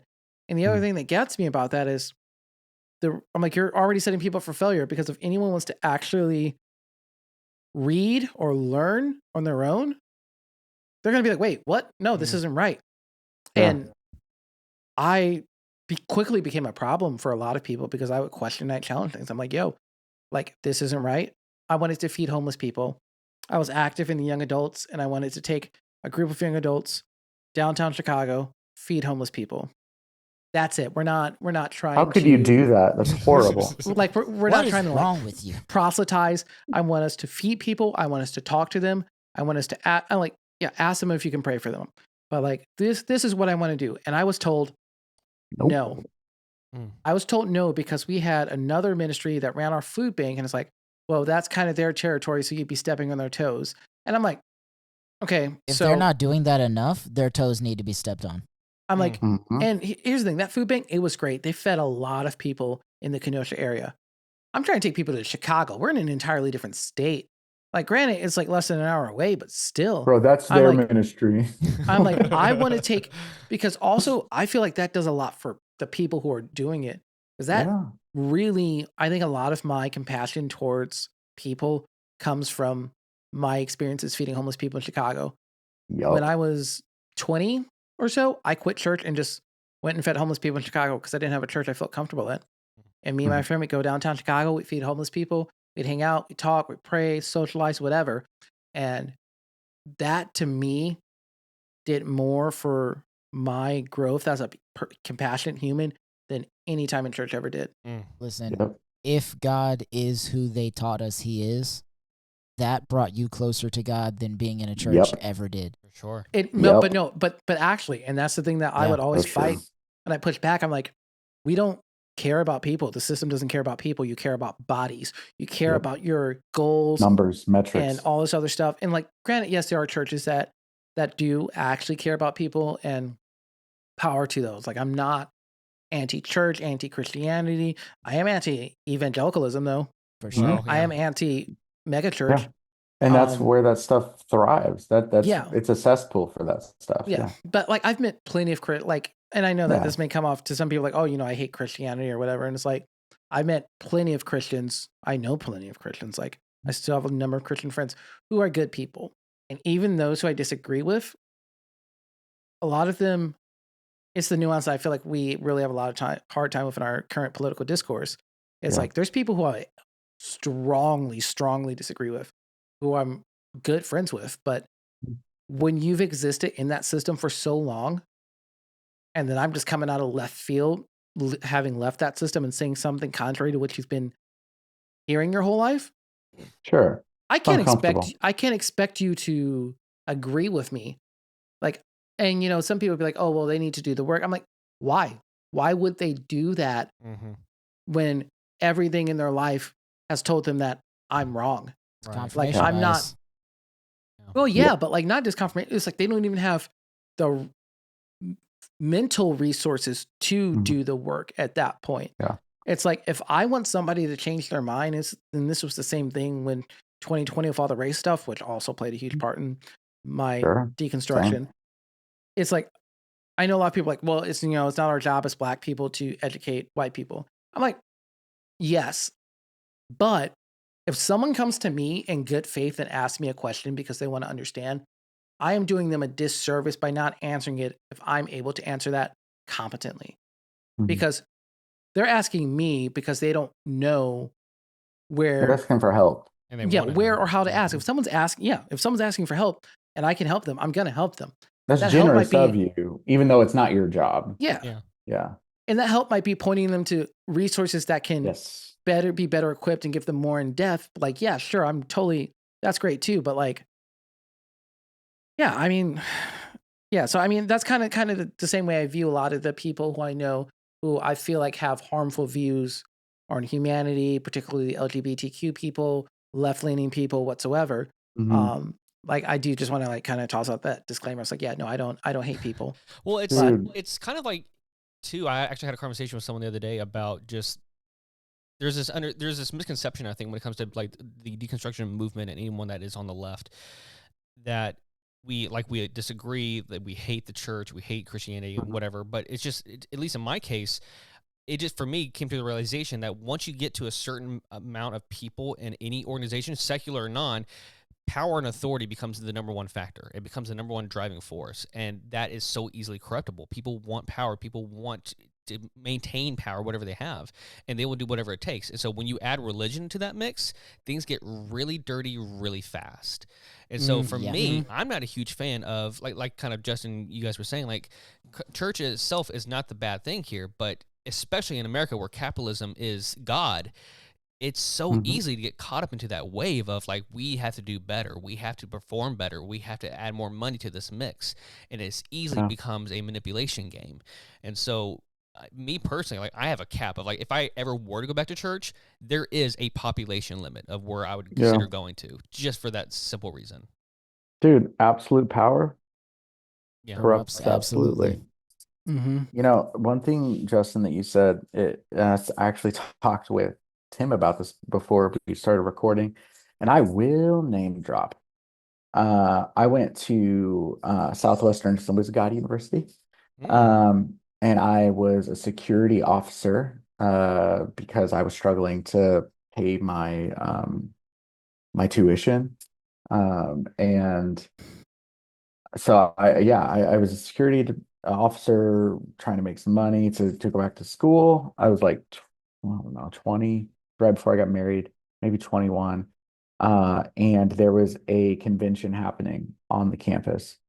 And in that convention, they made it very clear. And when I say they, I'm going to say this just right now, Terry Phipps, the VP of the school, made it very clear to us that this was a conference with the top of the top Assemblies of God pastors coming. So all of a sudden, you see all the Mercedes rolling in, all the nice cars coming in, people with all the designer clothes, you know, the designer celebrity pastors, the Robert Madu's, the Rich Wilkerson Jr.'s, all these literal people there. And I know some of those guys. yep, same. Robert Madu. Yeah, I Yep, forgot about him. yeah. And getting phone calls. We get a phone call from Terry Phipps. Hey, guys, what are y'all doing? There's a homeless guy digging into a trash can looking for food. Get him off the campus. And our response was, What? do you want us to send him to the CAF and give him a meal, or do you want us to take him off the campus? He was like, get him off now. Get him out of the campus. I need y'all to make sure that this doesn't happen again. This is not a good look. And I was like, are you fucking kidding me? Like, that was one of the first big moments of me being like, dude, this is a business. This is a religion business. These By the way, people ain't shit. no, it's crazy, man. It's, oh, hey, a puppy. People who aren't seeing the camera are gonna be like, what are you talking about? There's a dog in the frame, and I'm obsessed with dogs. No, but I mean, it's crazy, man. It's so sad to see, and it's unfortunately like a trend that seems to continue to increase. Yeah. It's really unfortunate. Well, maybe a little bit more lighthearted angle on all this. Moving things forward. In my experience, I like to debate when I was younger. When I was in high school, I loved to debate for pro-life things and just a lot of things like that. And so I was very much versed in what I understood as facts back then, and I knew how to use apologetics to dispute counterclaims, So for me, it wasn't fact claims that brought me to my current understanding of things, but rather, for me anyways, conversation and people's stories, and more so I think art and interpretation of art and perspectives. And I think for me, it wasn't the facts that I already knew, it was understanding the people behind those facts that kind of helped drive me to be more compassionate, more understanding, more patient, more open to change, and open to being connected with the other human beings. And so I wanted to ask you guys, was there any art? Was there any like movies, podcasts, books, people. Like obviously you don't have to name drop anything, but like there's a movie for me, Corbett, when you brought up hell last week, called Come Sunday. It's about a real life pastor who went through a similar situation where he didn't believe in hell anymore and kind of had some good reasoning for it and brought it to his congregation and basically got shunned for it.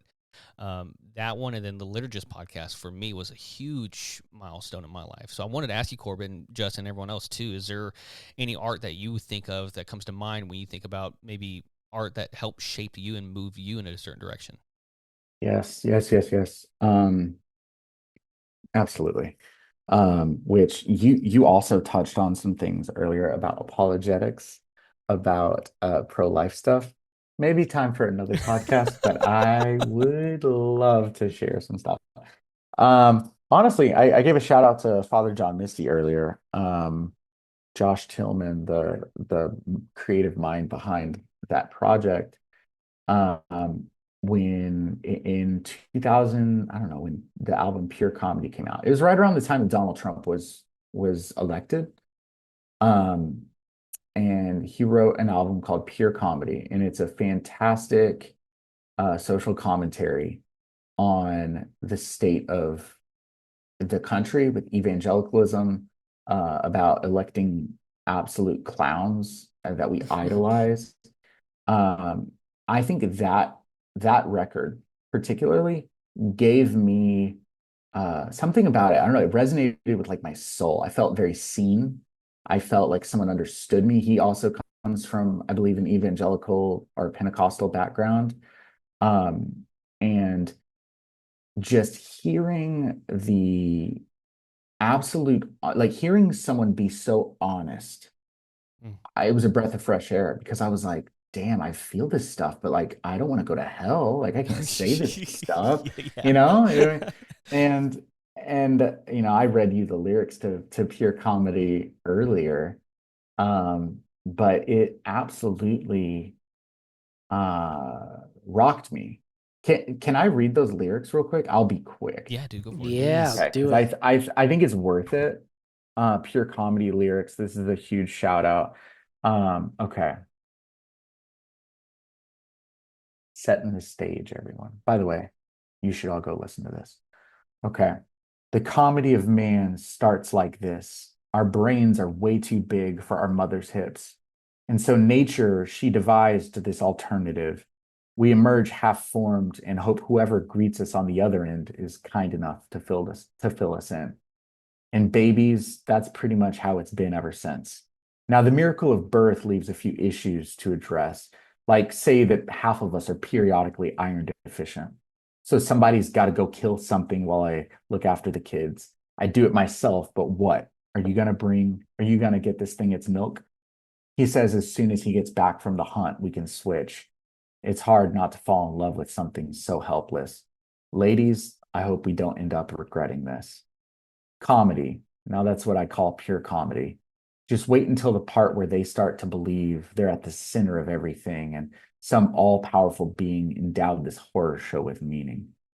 Oh, their religions are the best. They worship themselves, yet they're totally obsessed with risen zombies, celestial virgins, magic tricks, these unbelievable outfits. And they get terribly upset when you question their sacred text written by women-hating epileptics. Their languages just serve to confuse them. Their confusion somehow makes them more sure. They build fortunes, poisoning their offspring, and hand out prizes when someone patents a cure. Where did they find these goons they elected to rule them? What makes these clowns they idolize so remarkable? These mammals are hell-bent on fashioning new gods so they can go on being godless animals. Oh, comedy. Their illusions they have no choice but to believe. Their horizons that just forever recede. And how's this for irony? Their idea of being free is a prison of beliefs that they never ever have to leave. Oh, comedy. Oh, it's like something a madman would conceive. The only thing that seems to make them feel alive is the struggle to survive. But the only thing that they request is something to numb the pain with until there's nothing human left. Just random matter suspended in the dark. I hate to say it, but each other's all we got. Mm. Snaps. I'm sold. Yeah. Dude. When I read that, I was like, holy shit. Actually, Holy Shit is the name of one of his other songs. Really good one. I was But like, no, three lines in, I was like, add to playlist. the playlist, dude. No, honestly, everything the guy writes is very like he comes from cut from the same cloth as us, same upbringing, and so that art really inspired me a lot to just feel okay questioning things and feeling okay saying like, hey, I'm not trying to dismantle everything, but I hate it. I hate it when particularly evangelicals say it's okay to deconstruct as long as you reconstruct. That's not deconstructing. No. That's decluttering. And I'm not in the business of that. Listen, I'm I'm not trying to trying Marie Kondo my religion. Dude, I'm trying to tear down the whole thing to see if there's termites in it. And if there are, I don't want any part of it. Like, I Yeah. don't want, I don't know if we were recording earlier when I said this, but it's like, I had friends in high school that worked at Taco Bell that would never eat there because they saw the way the food was made. Yeah. Dude, I grew up in church. I don't want to eat at that restaurant. I'm good. Like, Yeah. I'll make Yeah. my own food. You see the way the sausage is made, and you're just like, nah, I'm all right. Yeah. Big pass, big pass. Yeah. So long answer, little bit of poetry in there. Shout out to Father John Misty for guiding me. Yeah. I'm going to take note of it if you guys don't mind. Chris and I, Yeah. early, must have been 2015 maybe, we went to a concert. It was Twilight Love in Our Arms had a tour called Heavy and Light. That would have been 2012, 13. Maybe a little bit early. Yeah. We're still around at that point? Mm-hmm. Yeah. Dang. Yeah, it was. Are they still around? Well, they It are, was but like they're not. It was while I was in Masters, Okay. because it was in Dallas at the House of Blues. And Yeah. it was my You were in 21st birthday, Masters? and I couldn't drink. Bro, I was in Master's Commission too, man. Where at? Dallas. Texas, Dallas. Masters Oh. Commission USA. The One of my best originators. friends went to Masters in Houston.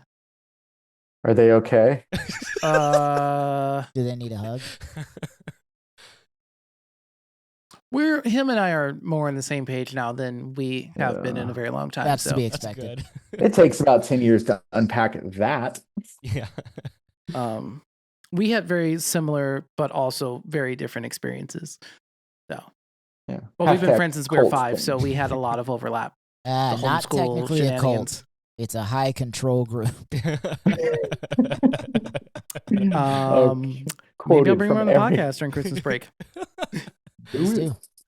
Well, anyways, we went to one of the concerts, and I think this was early stages of me deconstructing, but this kind of helped me in the same way for you, Corbett, kind of allowed me to, for me, it put perspective of like, wait a second, you can talk to God and not feel good and not feel complete and not feel like you have your questions answered. And this guy named Noah Gunderson, Yes.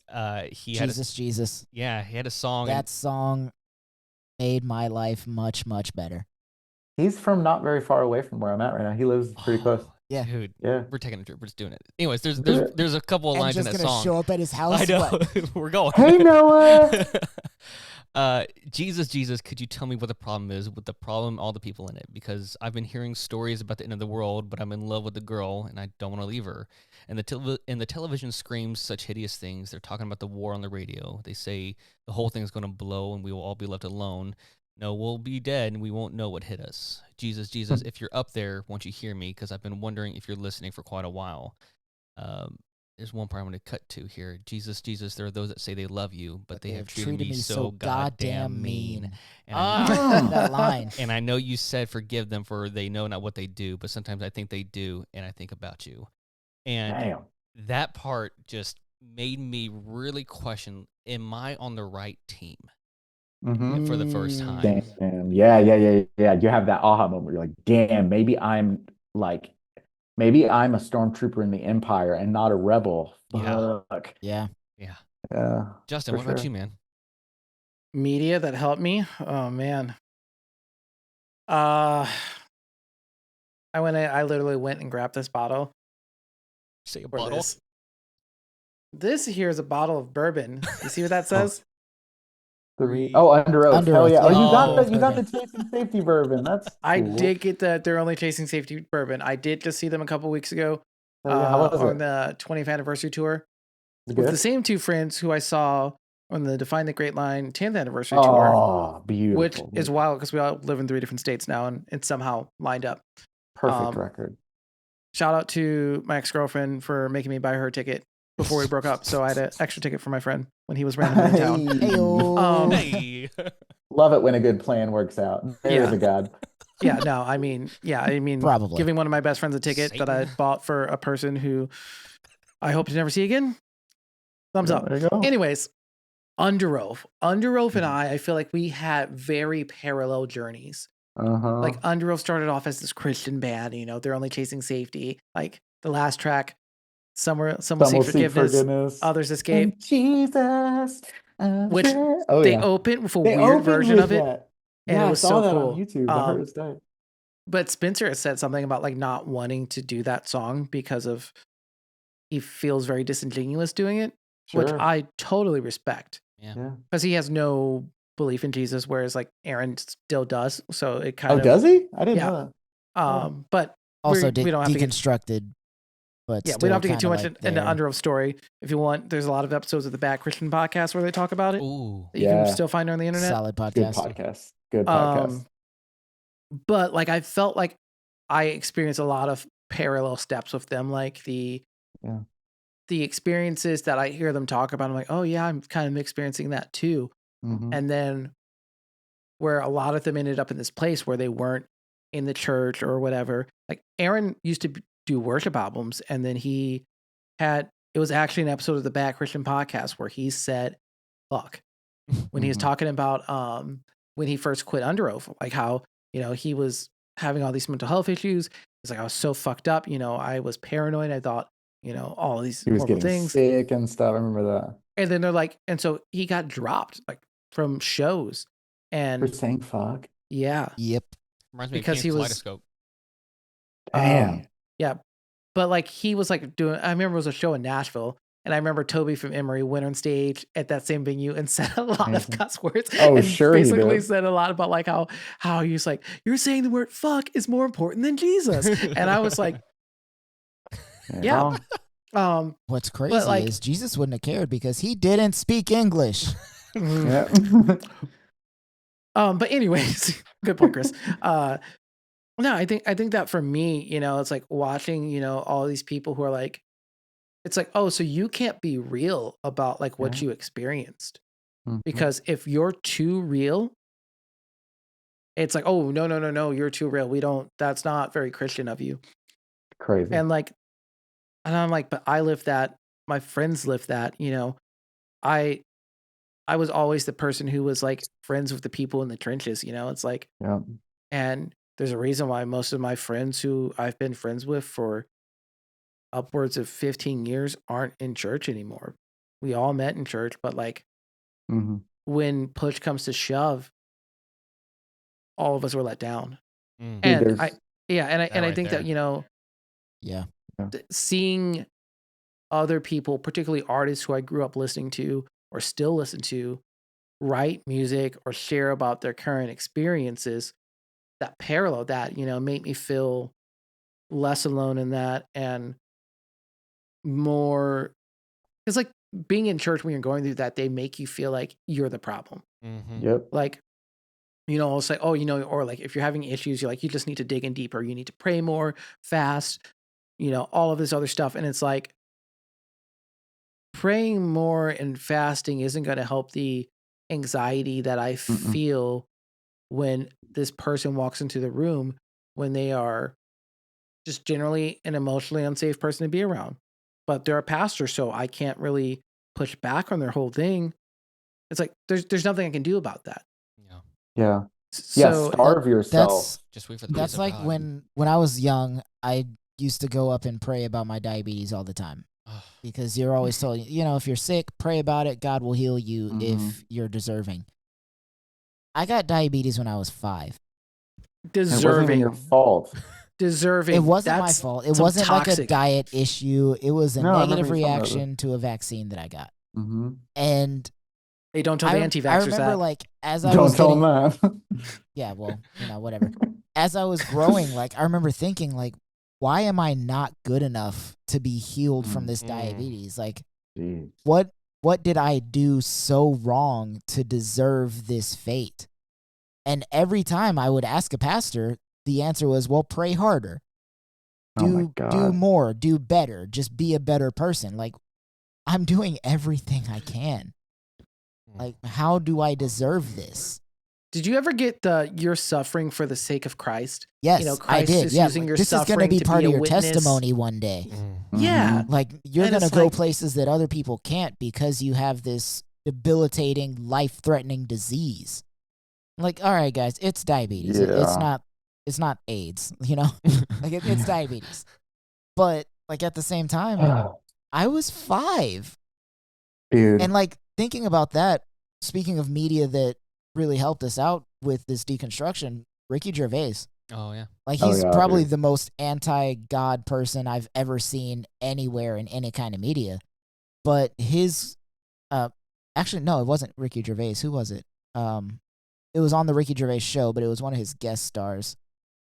Either way, it was a guy from V for Vendetta. I can't remember his name. Also British actor. But it's like, when you die, what's the one thing you're going to ask God about if he turns out to be real? And he was like, bone cancer in kids. Bone cancer in kids. Yep. What the fuck? Like, Yep. explain that to How? me. These are infants being born and literally months later developing bone cancer. It's the type of thing that makes you ask, like, I think it comes down to, well, first thing I want to say, going back to Justin, what you said about your experience, there's no hate like evangelical love, unfortunately. Seriously. You know, that's just the way it is.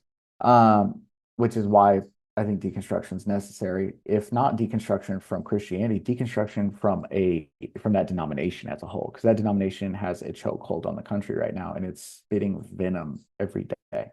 Yeah. It's so at odds with the teachings of Christ, and it has absolutely married itself with Christian nationalism. It's not even like a denomination. It's like a become whole a new religion in itself, almost. It's become its own religion, yeah. But Chris, to your point about you know, like, how could God, about like bone cancer in kids. I think the other thing that caused me to question a lot of things is, how involved is God? How involved actually is God? Because we're told that he is, you know, He's everywhere. He's in every breath. everywhere. He's all around us. Yeah. He's there for everything. He sees everything you do. He sees everything you think.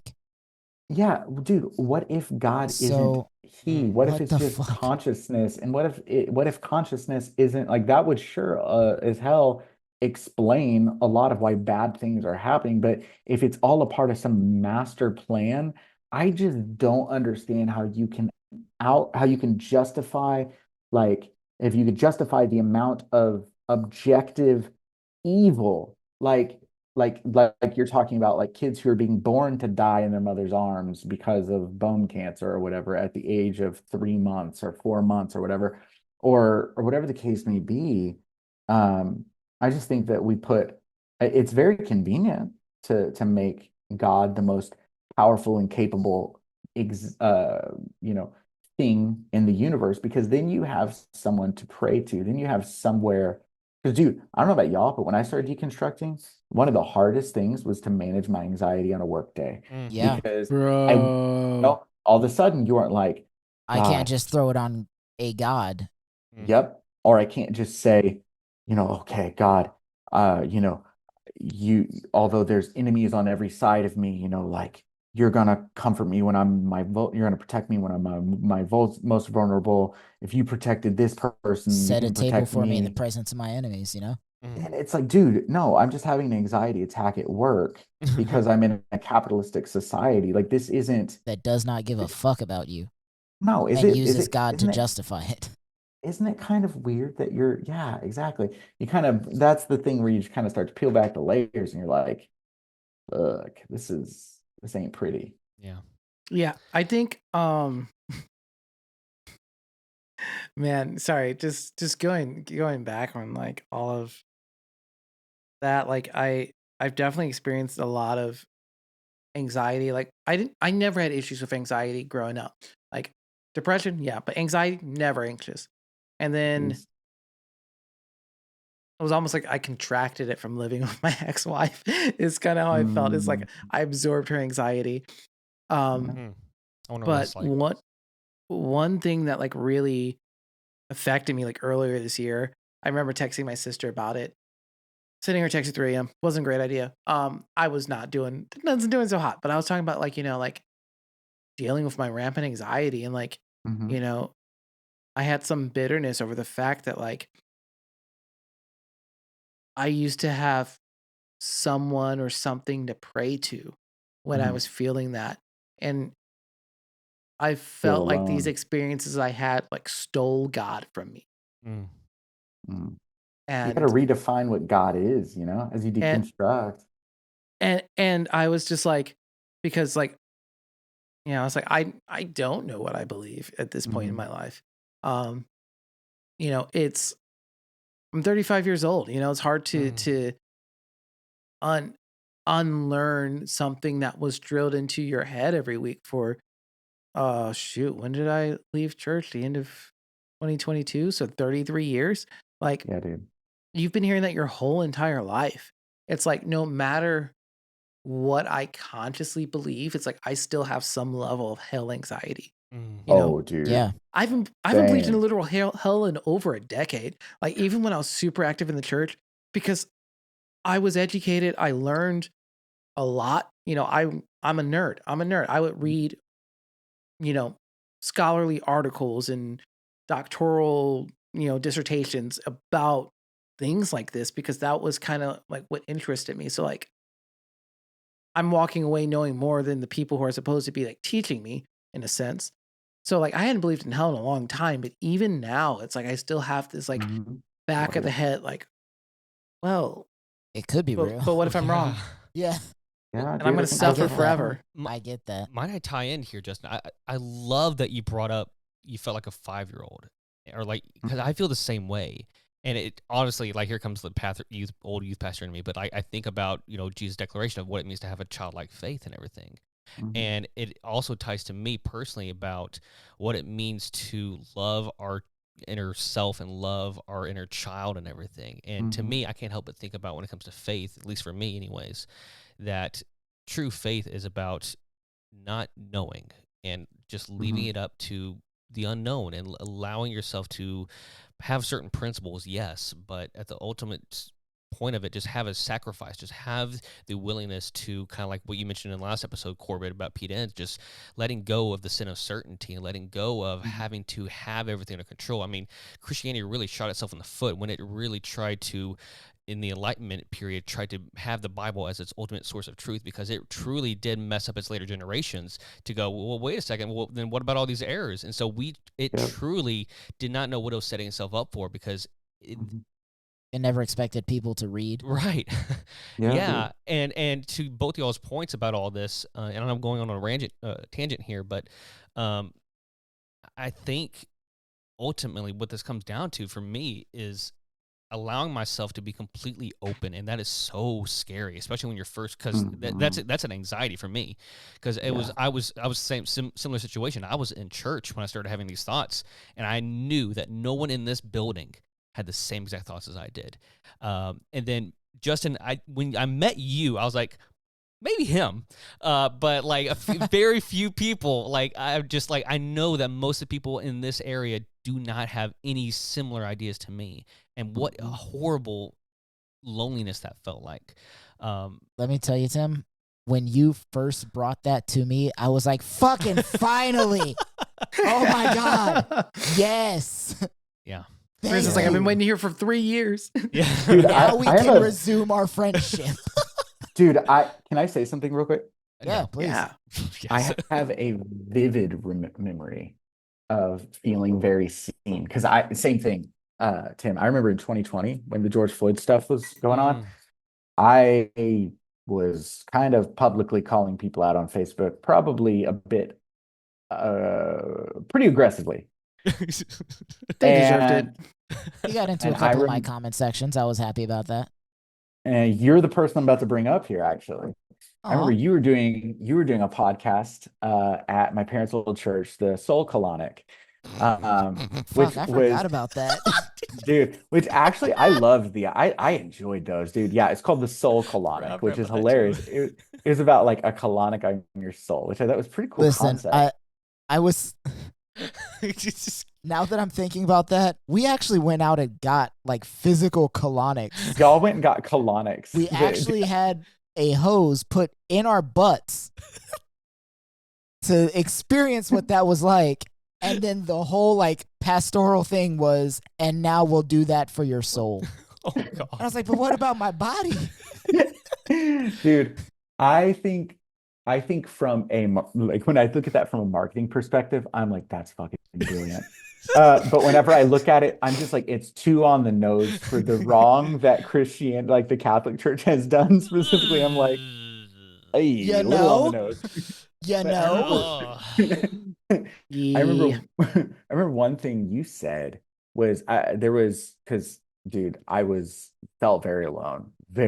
I was in Dallas and I was like the only person in my sphere of influence on Facebook that was like saying all lives matter is not okay.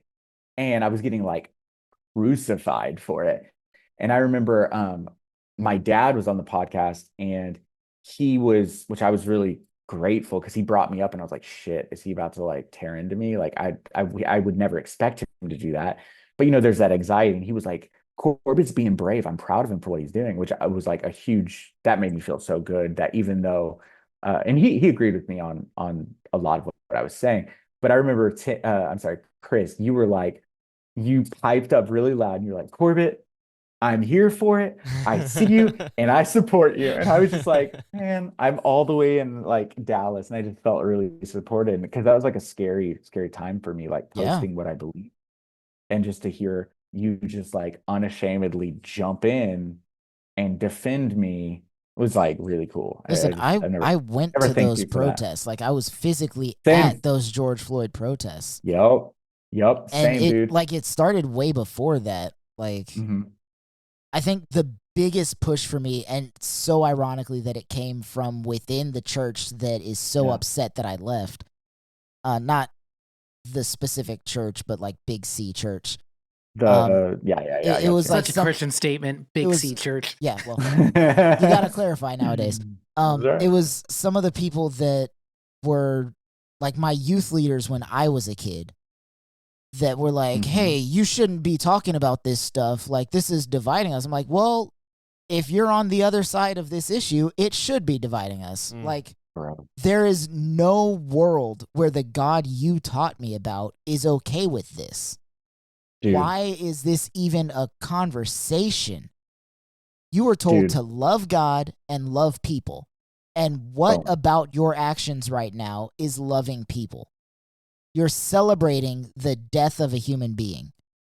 And you're telling other people that relate to that human being to shut up about it. Like, how is that anything close to what you believe or what you taught me I should be believing? Yeah. Dude, oh, sorry. Go ahead, Justin. Oh, no. I mean, I was just going to say, I had some parallels. It was interesting because this was before George Floyd started. We had started this like racial reconciliation thing at the church I was working at in Kenosha. And then we had George Floyd. And then the same year was that guy, Jacob Blake, who had gotten shot. And that was in Kenosha where I was living. So that was an entirely different level than the George Floyd thing for us. So we ended up having this meeting in June. And I remember getting up there. And I went to this guy who was the guy who later hired me in Texas to work at the church, that me and Tim worked at. And he was cool back then before he ended up being a crazy person to work for. And I remember going up to him and I was like, hey, I remember going up to him and was like, hey, so you might need to get me a job after this. And I went up to the mic because I was also running tech for this event too, which was the funny part. So I'm running tech for this event and I go up and I'm like, hey, y'all know me as the guy who plays guitar and runs tech, but I proceeded to call out multiple pastors in front of this meeting, who most of whom weren't there. One was, he's the guy who got arrested, so feel good about that one. Good on you. Nice call. But I was just like, and I didn't call anybody by name, but there was enough identifying stuff to get people to figure out. I'm like, because like some people were just like, not understanding why this is such a big deal. I'm like, well, see, when you get on Facebook and you post things or you like posts about like, how if, certain kinds of people would just comply, then you wouldn't get shot by the police. But Crazy. first of all, I've complied with the police a lot and had a lot of shenanigans. I remember my childhood best friend, black dude, dating this white woman, lived in Central Illinois. First mistake. We were driving, they got pulled over. Gotta Cop avoid comes those up to his white women. window, looks at her and goes, "Ma'am, are you safe?" Oh my Doesn't God. doesn't say anything to him. Dude was like, "Yo, I was so mad." He's like, "Well, what? I can't say anything. I'm gonna get shot." Yeah. Yeah. Yeah, and I'm just like, I remember getting pulled over twice on the same delivery run. The first time I got pulled over for driving slow and looking at houses because that looks suspicious. I'm a delivery driver, sir. Sir, I work for Vivint. Like selling security systems, I go to these houses to sell them. I was pulled over so many times. I was called boy so many times. Just doing my fucking job. Hey, boy. Calling me boy is a surefire way to like put me at like an 8 immediately. Mm-hmm. I had a coworker make a joke with that word, and it wasn't racial at all. But it immediately was like, "Ooh, I need to like pull it down because that wasn't a racial comment." But I was ready. No, I was instantly been ready. In conversations, joking around with people, and they called me boy, and I like immediately like, all right, that's not fucking cool. You're gonna take that shit back. But yeah, no. But the boy was like young, not like in a racial tone, because also that person was just too innocently ignorant to understand the racial implications of that. Which is always fun when someone's innocently ignorant. Speaking of racial stuff, I remember talking about the George Floyd incident and the Breonna Taylor incident. Mm-hmm. I think it was actually Breonna Taylor that I was specifically talking about. And I posted something about it, how, we as a people are not safe anytime the police are called on us. Anytime I get pulled over, I always have like a flop sweat immediately because I'm worried like I may not make it home to my wife and kid. And one person in specifics, no, fuck it, David Savoda.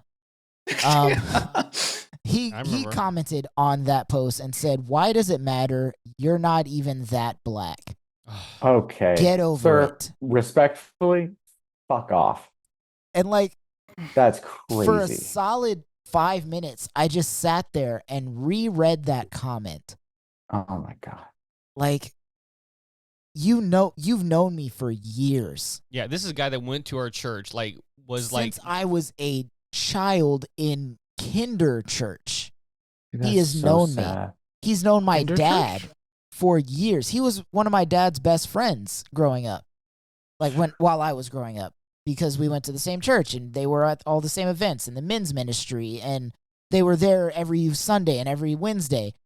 And to have every feeling I've ever felt invalidated like that by somebody that I thought loved me, would defend me in those situations. That's so sick. And that's just the one that sticks out the most because of how he said it. It happened to me over and over and over again. From the time Colin Kaepernick first knelt down. And I was like, hey, maybe he's got a point. Until literally like a week ago, this shit just keeps fucking happening. And it's people so that gross. I once held in such high esteem, I have zero respect for now.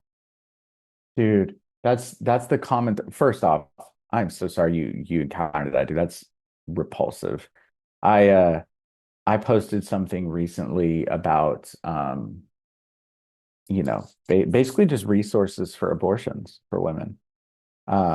And my old youth pastor jumped into my DMs, and who I've always been very, very, very, very, very close with, and was just like, why as a Christian would you ever support or encourage abortion? Can I give you my response and then tell you what he responded with? Please. Yeah. Said the U.S. already has some of the highest infant maternal mortality rates among developed countries. This issue has gotten substantially worse post Roe v. Wade. The U.S. infant mortality rate is approximately 5.4 deaths per 1,000 live births overall, but in certain high-risk regions and among marginalized communities, this number can be significantly higher. For example, Black infants face a mortality rate nearly 2.5 times higher than white infants in the U.S. Maternal mortality in states with more restrictive abortion laws tend to be higher. States with the strictest abortion restrictions see maternal mortality rates increase by over 62% from 2018 to 2021, compared to a 13% increase in states with greater abortion access. I'm prioritizing these healthcare options as a part of a broader approach to valuing life and reducing preventable deaths among mothers and infants.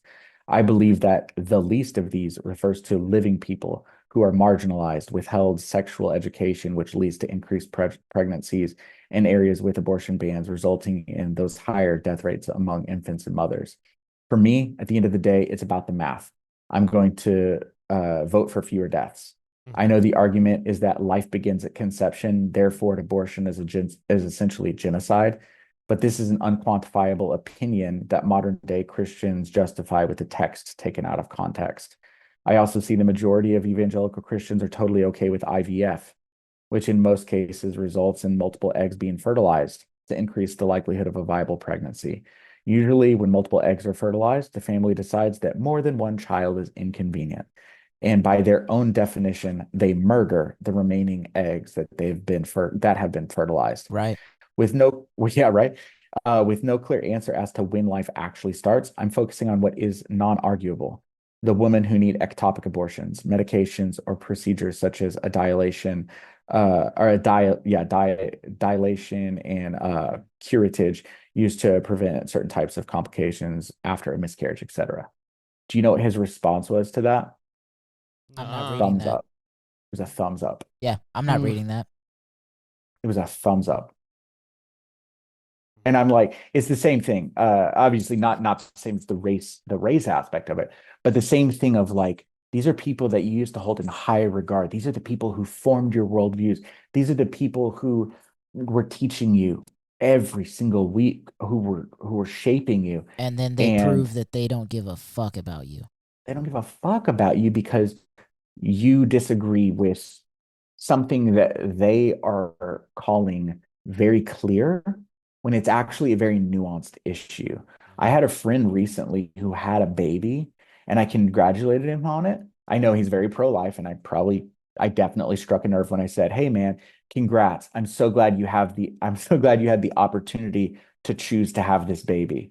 And it stirred up a whole thing where he basically said, he told me, he was like, "Judgment Day isn't looking good for you." Yeah. And I was like, "Are you telling me I'm going to go to hell?"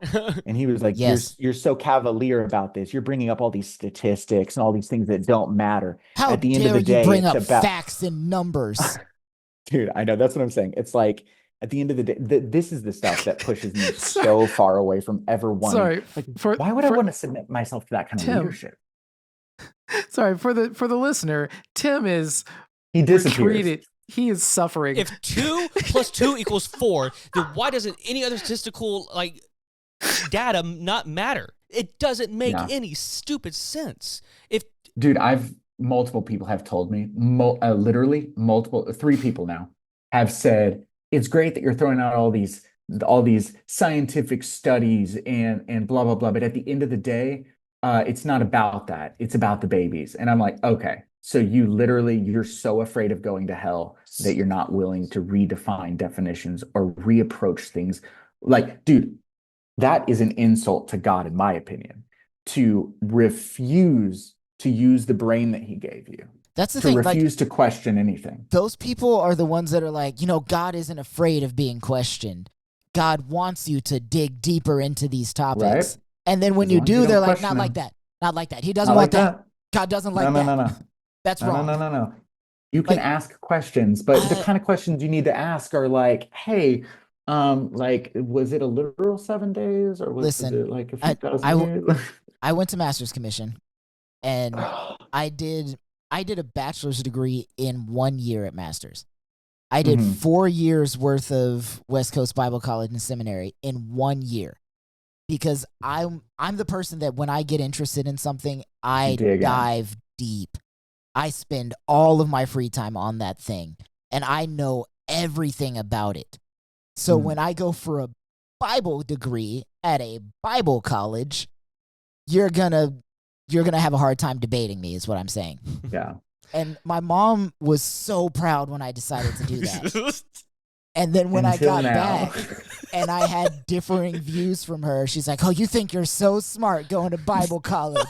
You think because you got this fancy education, you know more." And I was like, "Yeah, that's kind of how education works." That's the point. Oh my. That's exactly. the That's why you sent me there, to be educated. I educated myself. This I is read the your words fault. of Jesus Christ that you told me to read. Who was it? And Rhett they and Link. escorted me out of the church. Oh yeah. Rhett and Link. Yeah. When they did their Yes. deconstruction episode, they're like, "Listen, your kids aren't leaving the church Because because of- they want to sin or because they were distracted or hurt. whatever. They're leaving the church because you let them read the words of Jesus, and they got it.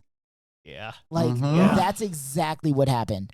I don't know, like, if we're being 100% honest, I don't know if I believe that Jesus Christ was the Son of God, that God is this loving being that has all of our best interests at heart and gave us these rules. I don't know that I believe the Bible. No, I know for a fact the Bible is not inerrant. I don't believe in the Council of Nicaea and the different groups that got together and decided what was canon and all that shit. Good What on I you. do know is that the lessons that Jesus Christ in the Bible spoke, the things that he said, I still follow. I still believe. And they're at And you odds will with know them Christian by their nationalism. fruit. Yeah, buddy. I do Yup. what Jesus said to do. Mm. I Mhm. love Yeah, that's- people. yeah. I love the idea that I currently have of God. Not the God that Mhm. I was taught to believe in, but the God that I know Yeah. has influenced my life. Whether that's actually God or if it's just my own morality, I'm not 100% decisive on. I'm leaning more towards Native American spiritualism, if we're being honest. But Dope. all of that, I still follow the words of Jesus Christ. And to toot my own Same. horn, I promise you, I do it better than you. I like yeah, that. I know we need to move on to the next question, last question, but I just want to say, like, the whole idea of, like, oh, like, and you'll know them by, their love or their fruit or whatever. And it's Mhm. like, when I bring something like that up in a conversation where someone wants to talk to me about, like, how wrong I am, it's like, I'm like, okay, cool. I'm like, I even remember in high school, I had friends who were gay, and my mom had to have a whole "bad company corrupts good morals" conversation with me. And I was Mhm. just like, Same.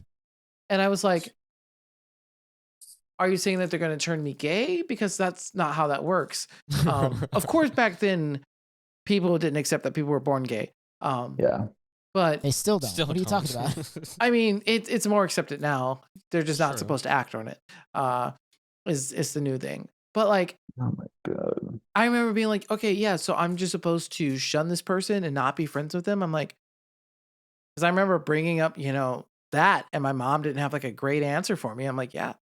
I was like, okay, cool. Like, I'm gonna go hang out. are you telling me that this isn't what this says? And she's like, well, Do you want me to no. act like Jesus or not? Like, Yeah, what are and- you wanting here? Just like And say that, it. and that's how I feel now. I'm like, listen, like, if people walk away from interacting with you as a Christian and all they know is that what you hate, Mhm. and You're not not- you're that not you doing it love right. people, you're not You're caring not for them, Christianing. you're not feeding the poor, caring for the widows and the orphans. These are things that Jesus explicitly said.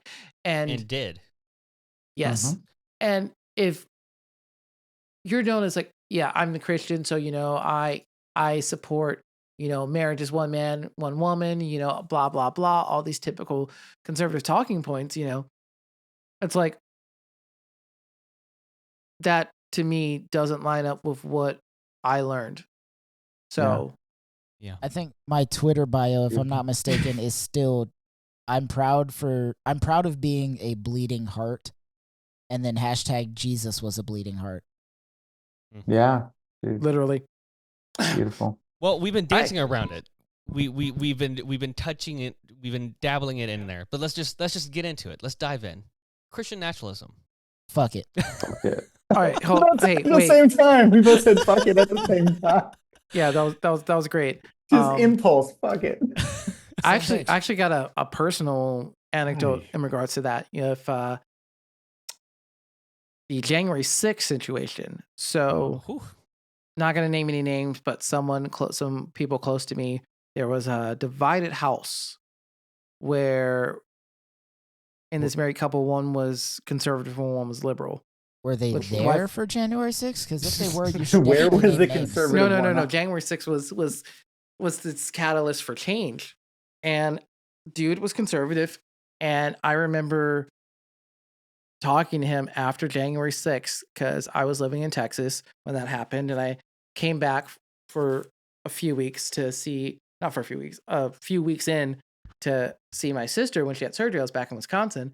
I'm talking to dude, and he's like having this existential crisis because, like, he's like, I thought all of these things, and this happened, and like he had, military service, very patriotic, super American, and he's like, this is not that.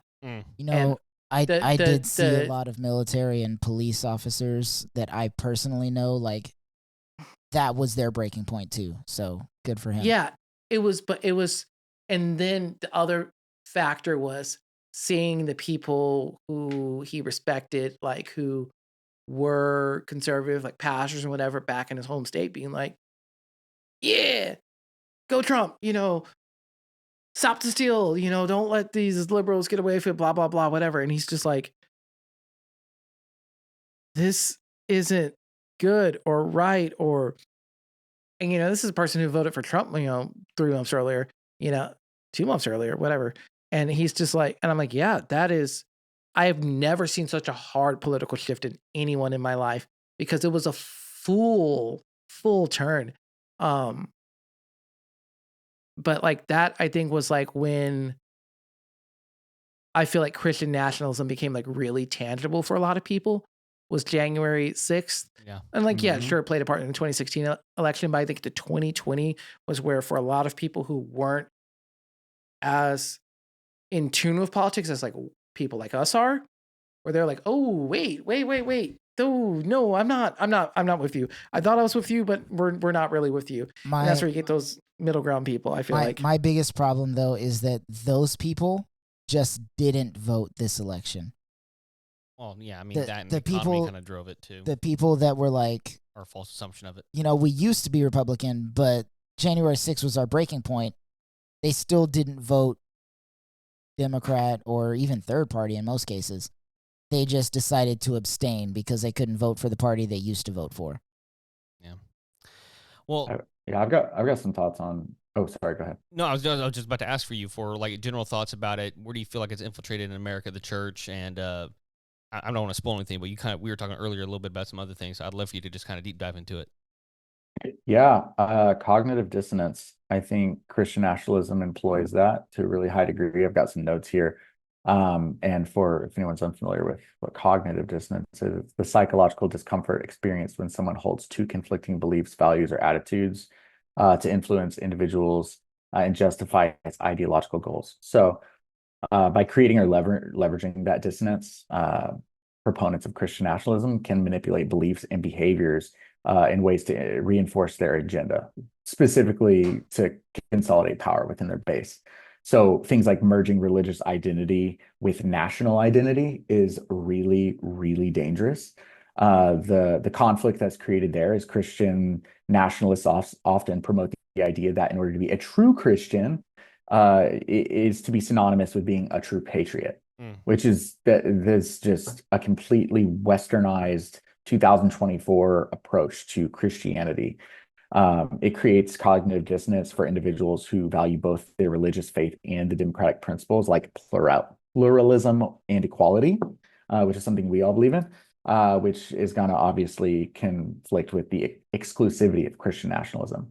Also justifying or exclusion or oppression. That's something that we've seen a lot, especially over the past 4 years, or overall like the past 2 years, especially within like young conservative males. I've seen a lot of those Christians hold values of love, compassion, and inclusion, but Christian nationalism often advocates for exclusionary policies that marginalize non-Christians who are who do not align with their specific moral views or their specific flavor of Christianity. This is obviously going to create a lot of conflict between compassion and their perceived need to defend their faith. And then lastly, exploiting fear and insecurity. This is something that Christian nationalists are really leaning into. They amplify fear that the fear that Christianity is under attack or that society is losing its moral foundation. This is a huge confliction with the reality of religious freedom and the pluralistic principles of many democracies, creating dissonance for those who feel secure in their faith, but are told they must fight to protect it. So the big thing is, by exploiting that cognitive dissonance, Christian nationalism, or Christian nationalists, I should say, encourage individuals to really reconcile conflicting beliefs in ways that align with their ideology. And it oftentimes leads to behaviors and attitudes that support super exclusionary policies, which we've seen a lot under the Trump campaign, and suppress pluralism and entrench the movement's influence, all under that super frail, weak, and tired guise of moral and religious duty. So I know I just vomited all over the place with that, but I'm ultimately absolutely disgusted at Christian nationalism and the fact that Christian nationalists feel, oh, you're calling me a Christian nationalist when I'm just a patriot and a Christian, but they refuse to look at how they're creating such a toxic environment that is so at odds with the teachings of Christ, so at odds. Here's the thing. They are completely incompatible. Here's the thing. Tim, as a history person, Corbett, as a person who grew up in religion, Justin, same thing for you, who grew up in religion. We should all be aware of the fall of the Roman Empire, since we were, yes, naturally, like if we talk about the fall of the Roman Empire, we understand, they were an empire for around 200, 250 years, whatever it was. And then is that it collapsed. It wasn't super long. I thought it was longer than that. I didn't realize it was about that. Here's the thing. Did they though?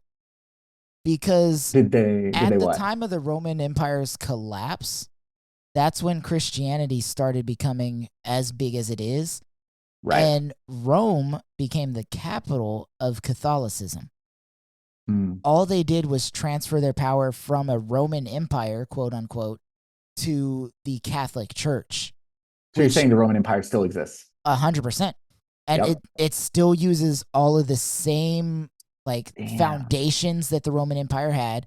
It uses the same infrastructure. Like the Vatican City was part of the Roman Empire at that time. They just turned it into Vatican City and it became its own country state. When in doubt, rebrand. That's exactly what it is. And I think that's what's happening now in America with evangelicalism, whatever you want to call it, Christian nationalism, and our current country. Like every empire, historically speaking, like clockwork, lasts about 200, 250 years. And then it starts its own collapse. Christianity is becoming the rebrand for empires that don't want to collapse. Dude, Tim and I were just talking about this before you guys come on. I was like, hey, Tim, so I know you're into history. I just got to ask you, do you think we've already approached Pax Americana? No, for real. And it was like, was it Trump? Was it Reagan? Or was it the splitting of the atoms? I was not part of that conversation, but it's good to know that I'm not the only one that sees this. Okay. We were already talking about this. It's amazing. Cool. Okay, so you guys are also on the same page. Bro, love it. Great. Very much. I never made that Roman Empire connection before. I'll have to think about that one a little bit. I think everything that Jesus take some time to yourself was, and think about it. Everything Jesus taught was anti-empire. And whenever you look at that's why he was crucified. Yeah, by it. Yep. Well, I think what it comes down to is if you look at, and I know I've preached about this many a times in our pod's history, and I talked to Corbett about it off air. But there's a book called Jesus and John Wayne, which really shows the evolution of American evangelicalism in America in the last 100 years, and that truly is, in my personal opinion, one of the pivots and one of the main, really the light that kind of sparked everything when it comes to what's happened in the last 8 years in America is this power grab from American evangelicals. And there's way too much to get into, but you can span this back hundreds of years, even to, as I mentioned earlier, you have the Enlightenment, you have you have these different Industrial Revolution, these different areas in history where these power grabs start happening. And so, there's this question about, is the democracy going to fall here, or when is it going to fall? I guess is a better question. And I think it's almost like, first off, the founding fathers weren't Christian, or at least not in what we understand as Christian. Not the way we think it. Yeah, most of them were deist, and they had a very, very, very loose interpretation of what it meant to be a Christian. I remember growing up, I used to listen to Carmen all the time because I was a Christian kid. And one of his songs was "We Need God in America Again." And it said, out of the 55 founding fathers, 52 were active members of their church. And I was like, yeah, that makes sense. And now, looking back at it, they went to different churches. They believed different things. And active members of the churches at that time just meant, they were out there feeding the poor. Yeah. They were out there, fighting for the rights of the less fortunate. Well, just keep in mind, too, they were churching the right way. Christianity was very different at the beginning of our country. Not even even if you want to consider some of those that were these quote unquote real Christians, Christianity was different. I mean, you go to the South, slavery. Slavery. Right. I mean, these guys defended and they used the Bible to justify it. Although, if we're being honest, they held closer to the Bible than evangelicals I was about today. to say, they were using the Bible to justify it. They were using that Old Testament. Yeah. Give me that old time religion. But my point, no, but that's for real. Whenever people are like, "Yo, we need to get back to the good old days," I'm like, "All right, Make America so you mean the great days again." where I didn't have rights, well, exactly. or my girlfriend back wouldn't in be the able to vote." 60s, But- back before oppression was a thing. But this is my point, though. Is all of this, what they're talking about, it's an illusion. None of that actually, other than obviously slavery did, but and oppression did. But this idealistic Christian nation that they're thinking of in their heads was farce. Yes, there was Because they Christianity. only think about white people. Yeah, Mhm. but that stemmed that propaganda really grew in, and this is where I kind of alluded to earlier with my conversation with Corbett, is Reagan. Quite honestly, around the 60s, 70s, 80s, that's when everything kind of took a really sharp turn towards, okay, religion is no longer just religion in America. It's nope, they are now aligned with the party. It's a way for power to be grabbed. Yeah, prior to that, you had religious sects in both parties because it wasn't just this super conservative liberal side. It was very much divided by sects in America. You had the Southern Democrats, and you had the Southern Republicans. You had these different areas, but it was mostly based on rights and people. And so once things like civil rights started to come up and abortion started to play a role in things. In the 70s. Yeah. It started. Right. In Not the that long late ago. 70s. Yeah. Abortion became a political standpoint in the late it started in the late 70s. Yeah. It wasn't a big thing until the mid 80s. Right. God was never used for abortion until the 70s. Because the most conservative side of the Baptist Church, which is arguably the most conservative side of Christianity, was pro-abortion until the late 70s. Yeah. I just learned that 2 days ago. Isn't that wild? I learned that 2 days ago. I've been screaming this for years, and I feel like I'm going insane because nobody is listening. Nobody will look 50 years into the past to see this, but they'll look 250 years into the past to see the founding fathers' intentions, and then they see that wrong. Read common sense. You talk about how common sense isn't a big thing anymore. Nobody seems to have common sense anymore. You didn't even read the fucking book. I'm sorry. I'm Well, sorry. Don't- I'm apologizing to the three Don't of you. apologize. I don't No. care what anybody else is thinking about. I'm apologizing to the three of you because you're hearing me I'm yell in real literally time here before for Tim this. can alter the audio. Well, I'm here for this. I'm here for this. well, this is beautiful because this ties into what Corbett was alluding to earlier with cognitive dissonance. Because this truly is, just so happened in the 70s, there was a study that these psychologists did where they gathered a whole bunch of students into a study, and they got them one by one, and they basically told them beforehand, like, hey, guys, this is going to be this really huge experiment. It's going to really impact how we all think about the human mind, and really important stuff here. And so they grabbed the person, they brought him to this room, and instead of it being like some big elaborate test or whatever, they just had like blocks in front of them and like this simple little tools, like basically like just whole like circle and circle, you know what I'm talking about, like just simple little tasks. Yeah. But they made them do it for like 30 minutes to an hour, like the most stupidest thing ever. And so they made them take a test after they're done with that, basically say, hey, how cool or how great was this thing that we made you do? And most of the times they said it was fucking stupid, right? So before that happened, though, this other guy comes in this room and he sits down with a cigarette in his mouth and he goes, hey, look, I got to be honest with you. The real reason why we have you in here is because we wanted to test whether people would lie about if what they really thought about this test, and like if they would lie about it and everything. And so, but here's the thing: my other guy, my coworker, he didn't show up, and so I need you to go into the room next to us where the next guy is that's coming in. I need you to go tell him that this is the best experiment ever, and just tell him it's the best thing ever. So when he comes in here, he has high expectations, kind of like you did. And so they did that for a lot of different people. And for each of these people, they had different rates of how they enticed them to do it. They would either tell them just to go do it just for the sake of the test, or some of them, they would bribe them for like $1 or like $20 or $50.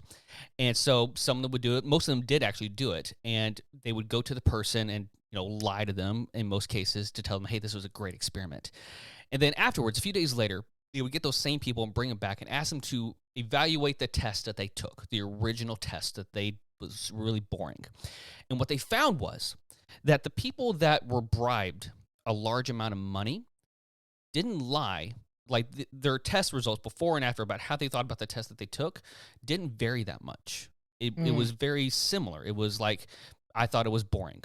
It was boring, straight up.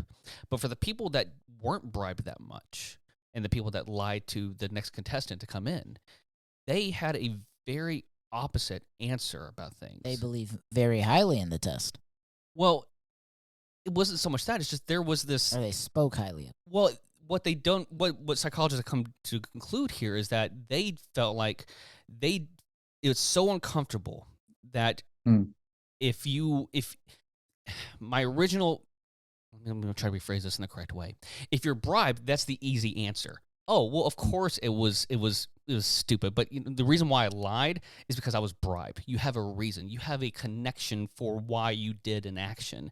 But if you don't have a legitimate reason to lie, to do these things, then there's that disconnect with your personal belief about something.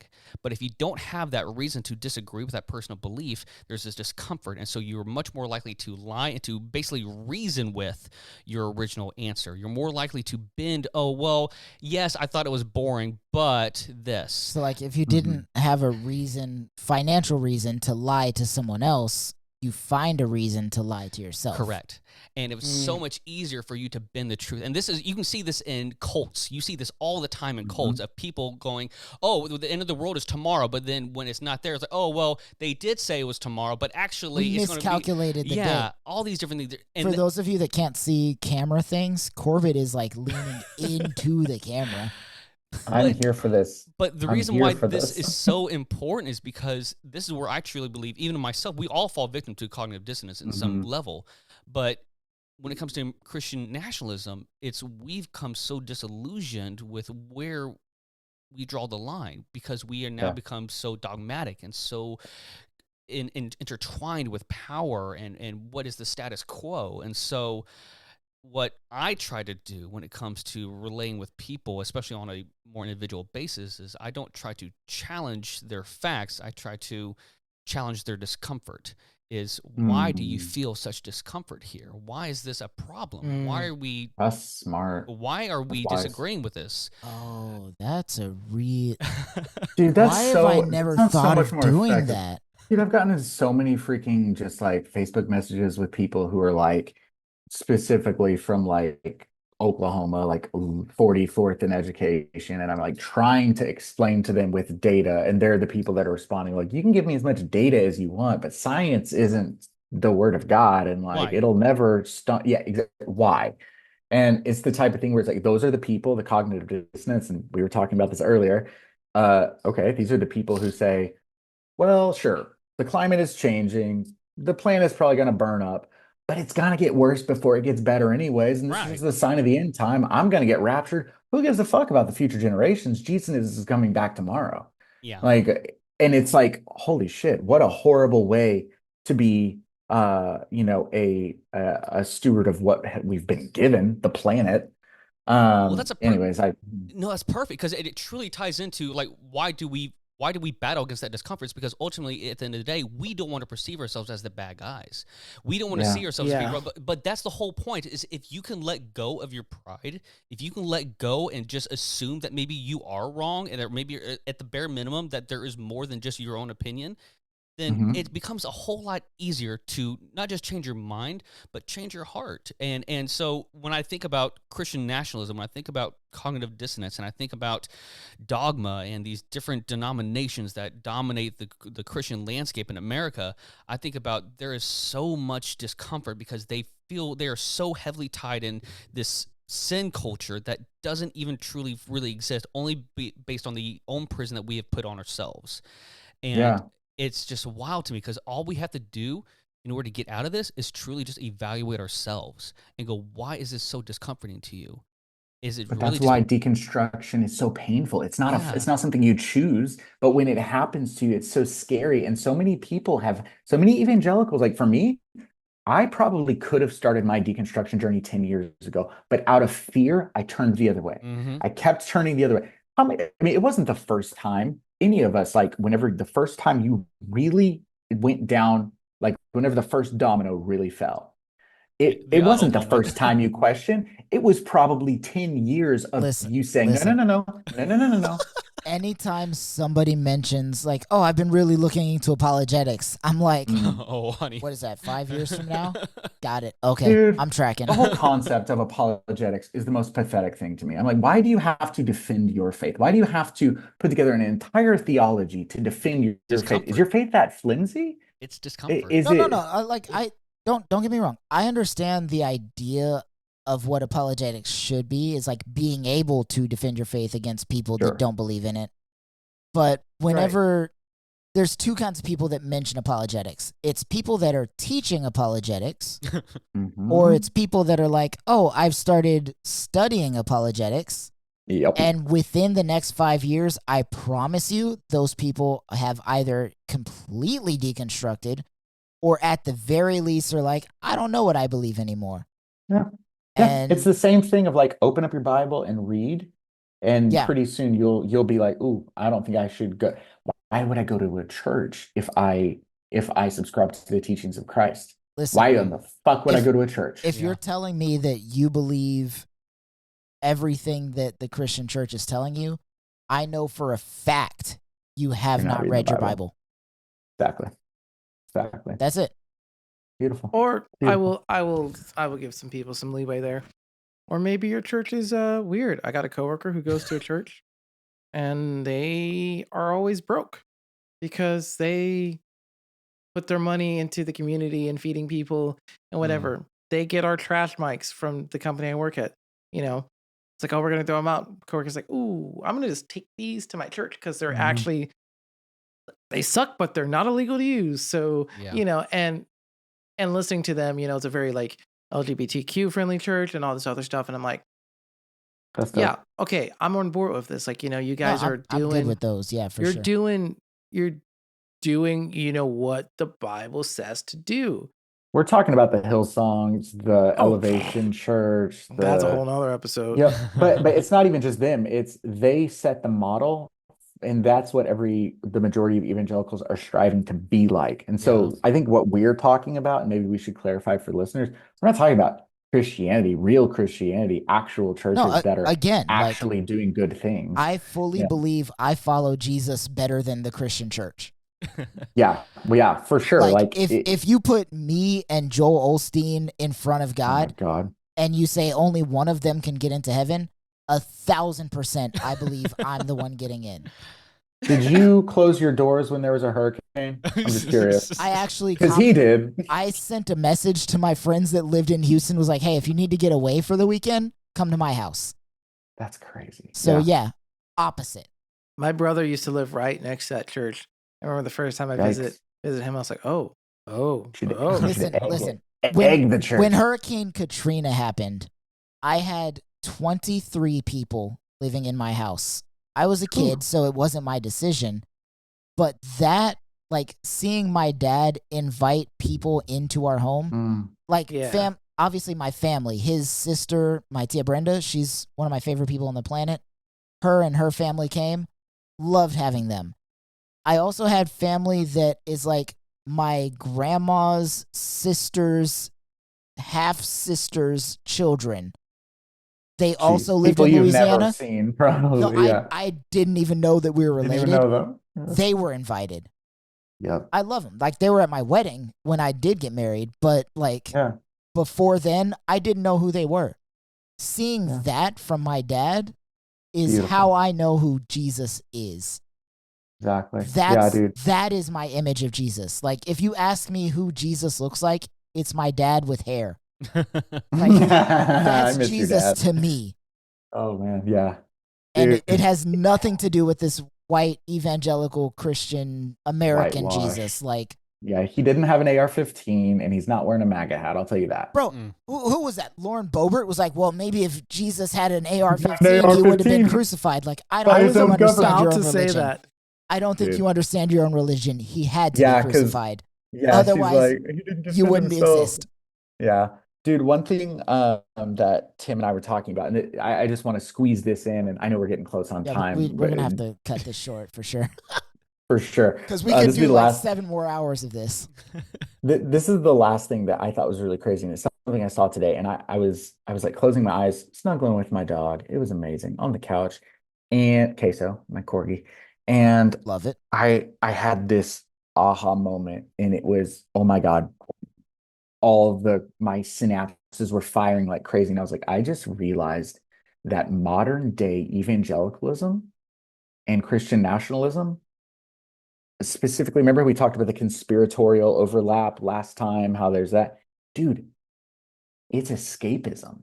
It is escapism in the same Yeah. way that people love to watch film, the same way people, I mean, because let's be real, like talking about conspiracy theories is fun. Yeah. It's a fun thing to do. It scratches an itch, but when you allow it to warp your entire worldview and you don't trust anyone because everyone's out to get you, and you're already primed and ready to believe that way because you were told that the only way to get into heaven is to believe the most unbelievable thing ever, and that's that someone died and then rose again.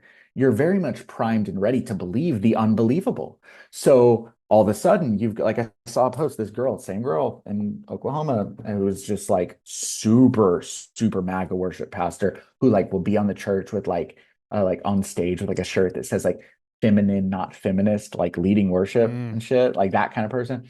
Yikes. Yeah, yikes, big yikes. She posted a picture of a book that she was reading today. She's like, new book, so excited. And it was like Life Before the Flood, Giants, Nephilim, all this, like the Watchers. And I'm like, Bro, don't get me the started Book on of that. Enoch, essentially. I know. Ooh. I But was it's gonna say, like you mean the Book of Enoch? the Book of Enoch, yeah. And it's like, it's fun to talk about that stuff. And it's fun because, yeah, there's like the government Congress is talking about UAPs, and there's like UFOs, and like there is stuff out there that we don't understand. But when you try and tie it all back to, it has to be explained by the Bible. Aliens And or it demons. can't be aliens or demons. Yeah, we talked about it last time. It's like Yeah. that same thing. And it's like, dude, it's escapism. Like, how unhappy are you as an individual that you have to spend all of your time diving into what ifs, hypotheticals, and the end of the world. Like, why can't you go feed the poor? Why can't you go like focus on like equal rights for people, or like just educate yourself, have some humility? Like that's the thing. I just had that aha moment. I was like, oh my God. I literally wrote down a note. I was like, and then on the truly, next podcast, my thing with churches versus like Christianity, when I was in church, 10% doing the tithe, blah blah blah, give it to the church, whatever. And I get it, that's used for like keeping the pastors healthy and safe. For ministries in good churches, it's used for ministry. Bad churches, it's used to buy fog machines. All that aside, like I have found that I have wanted for less, and I'm in a better financial situation just donating money to people that need it. Yeah, dude. Like, yeah. I'm sure. Actually, Corbett, your parents, when we were at Faith Point, they brought in PFI, Prison Fellowship International. Yeah. We still donate to PFI. Like, we're not at the church anymore, but we still give to PFI. We have four kids that we support. That's so amazing. That's $150 a month we give to PFI, and then any extra money that I have, like lately, has been going to Palestine. I donate to the families in Palestine. Before all of that started, we would just find organizations and donate time, donate money, donate food, any of that stuff. Like, I still give to the people that I was told that money was supposed to give to, but now I do it directly rather than giving it to a church and hoping that they pass it on. Yeah. Because you know they don't. I'm in a much better financial position now than I ever have been. Like, my Christmas this year is better than the past 5 years worth of Christmases I've ever had. It's almost like God I was able to buy my you. kids 2 big gifts, like with my own money, like 2 months before Christmas even showed up. So like, it's because it changes your whole financial mindset. For sure. And it's sense of that's like exactly going from what it is. It has nothing to do with like, oh, you gave, so God's giving it back. God's gonna bless you. No, it's like you're not thinking about yourself. You're thinking about other people. I'm realizing like, hey, I don't need to spend money on this for me if I can give it to someone else who needs it more. And when that happens, like, you don't hold on to money so tightly. You're not spending it on stupid stuff because you can give money to better causes, and it just changes your whole money mindset. Yes. Yep. But love it. That's not the case with the Big C church. Like, it's like, hey, give us your money and we'll take care of it. And then you see pastors pulling up to conventions in G-Wagons and in Bentleys and fucking Rolex. I'm like, if rappers are talking about the car that your pastor's rolling up in, it better be because he's talking about a Nissan Altima. You better be talking shit about your pastor's car, is what I'm saying. ASAP Rocky, Holy Ghost. Let's go. Or talking nostalgic about, like, the gold Civic, that they had back in the day. But if they're like bragging about it, an 80s Corolla. Yeah, but if they're bragging about it, I don't want to see your pastor rolling up in that. No, it's weird. Nice. Yeah. Well, guys, I think we've had a lot of conversation today, and we ran out of time. We didn't get to all the topics. We didn't, and I think. So Corbett. Yes, I'll come back. Of course, I'll come back. Perfect. We still have to talk about missionaries and white savior complex. Oh god. Oh, let me say this all the time. Fuck them. Fuck them. There we go. But we're gonna end the show here. So, any final thoughts before we end? Brief final thoughts. Don't. Yeah, I got you. Don't read the Bible unless you're prepared to leave the church. Woo-hoo! Solid. That is a tagline right there. Like that. If I've ever heard one. I like it. Let's go. If you're scared of deconstruction, don't read the Bible. Actually, you know what? I take it back. If you're scared of deconstruction, read the Bible. I challenge Face your fears. No, I genuinely challenge people to in-depth study the Bible, especially people who believe in inerrancy. And come out, just go through 1st and 2nd Samuel, 1st and 2nd Kings, and 1st and 2nd Chronicles, and that's all the 1st and 2nd. Ezra, Nehemiah, Esther, Job, Psalms, Proverbs, Get out of here. Get out. Okay. But like, go through all of that and try to reconcile all of the differences and tell me that we're we're full of it. Like we're not. And have an Listen. open mind. Have an open mind For too. sure. Like it's okay to have an open mind. I want you to like Good. think about all the sermons that your pastor said God wants you to be happy, and then go read Ecclesiastes. Yay. Go read Everything Job. sucks. Meaningless. Everything's meaningless. Yeah. Honestly, look, if we're being honest, 100% honest, Job is my favorite book of the Bible. I have it tattooed on my skin. I have a Wow. verse from Job tattooed on my skin because it meant so much to me growing up in the church. Outside of the church, it means even more. Nice. Well, you yeah. have to tell us what the verse is to send us out. It's when Job was arguing with God and God said, I know more than you. And Job was like, I don't think you do, God. And then God responded, well, was it by your knowledge that trees knew how to grow, or was it mine? Oof. Was it by your wisdom that the birds learned to fly, or was it by mine? And at the time, it's like, yeah, God knows more than me. So when bad shit happens, go from there. But now it's like, that was a more sarcastic thing. Yeah. And like, I may not always understand what's going on in the world, but nature knows. Let it go. Just let It go. knows Yeah. more than I do. And Yeah. what's going to happen is going to happen regardless of how I feel. Well, Beautiful. let my final thought be then a tag on to what Justin said. There's this thing I promise I'll keep this quick. This creator, she's a PhD, she has a master's, but she's working on a PhD, but she's a spiritual coach. She talked about premeditated ignorance the other day, and talking about how we often avoid the things that we want. We are so scared to dive in because of what that might lead to. Is if we discover something, that might mean we have to face ourselves and actually change, and that's scary. And that's my encouraging thought to anyone else, is that the change is not so bad. And what I mean by that is, it doesn't mean that it's not easy. It doesn't mean that it's not hard, that it's not complicated, and that it won't hurt.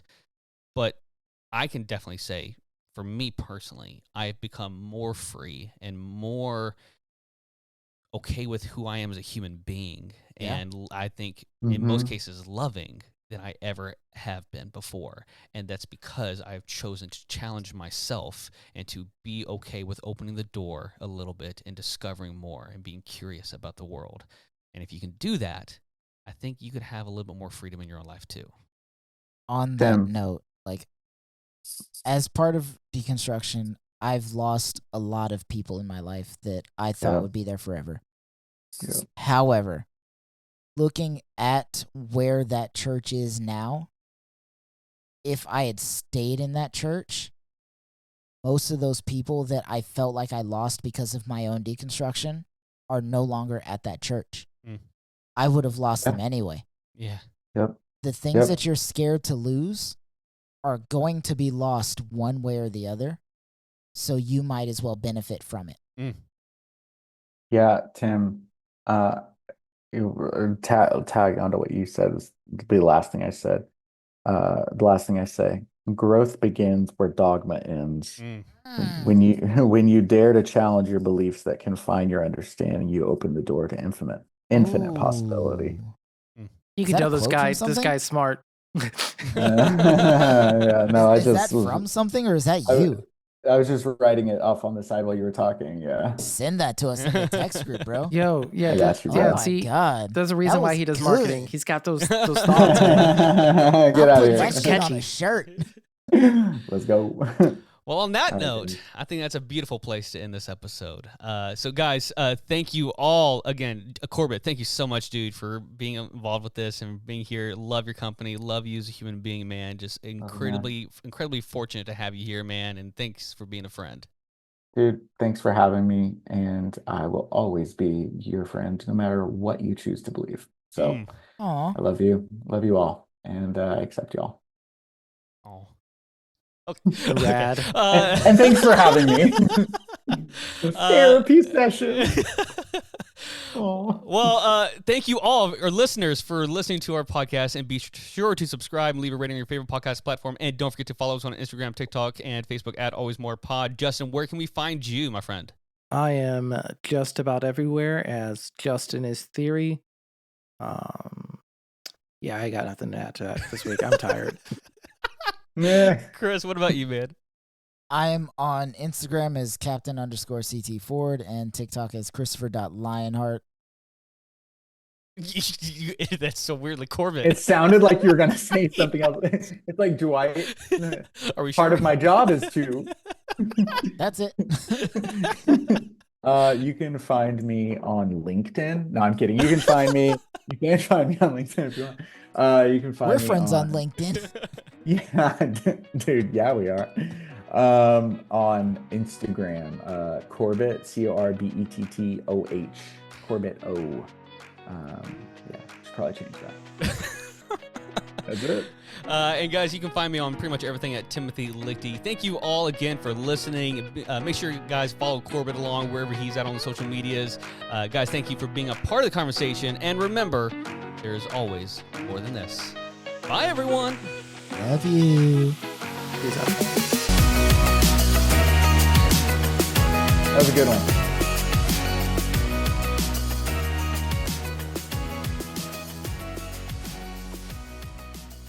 That was a good one. Have fun editing that.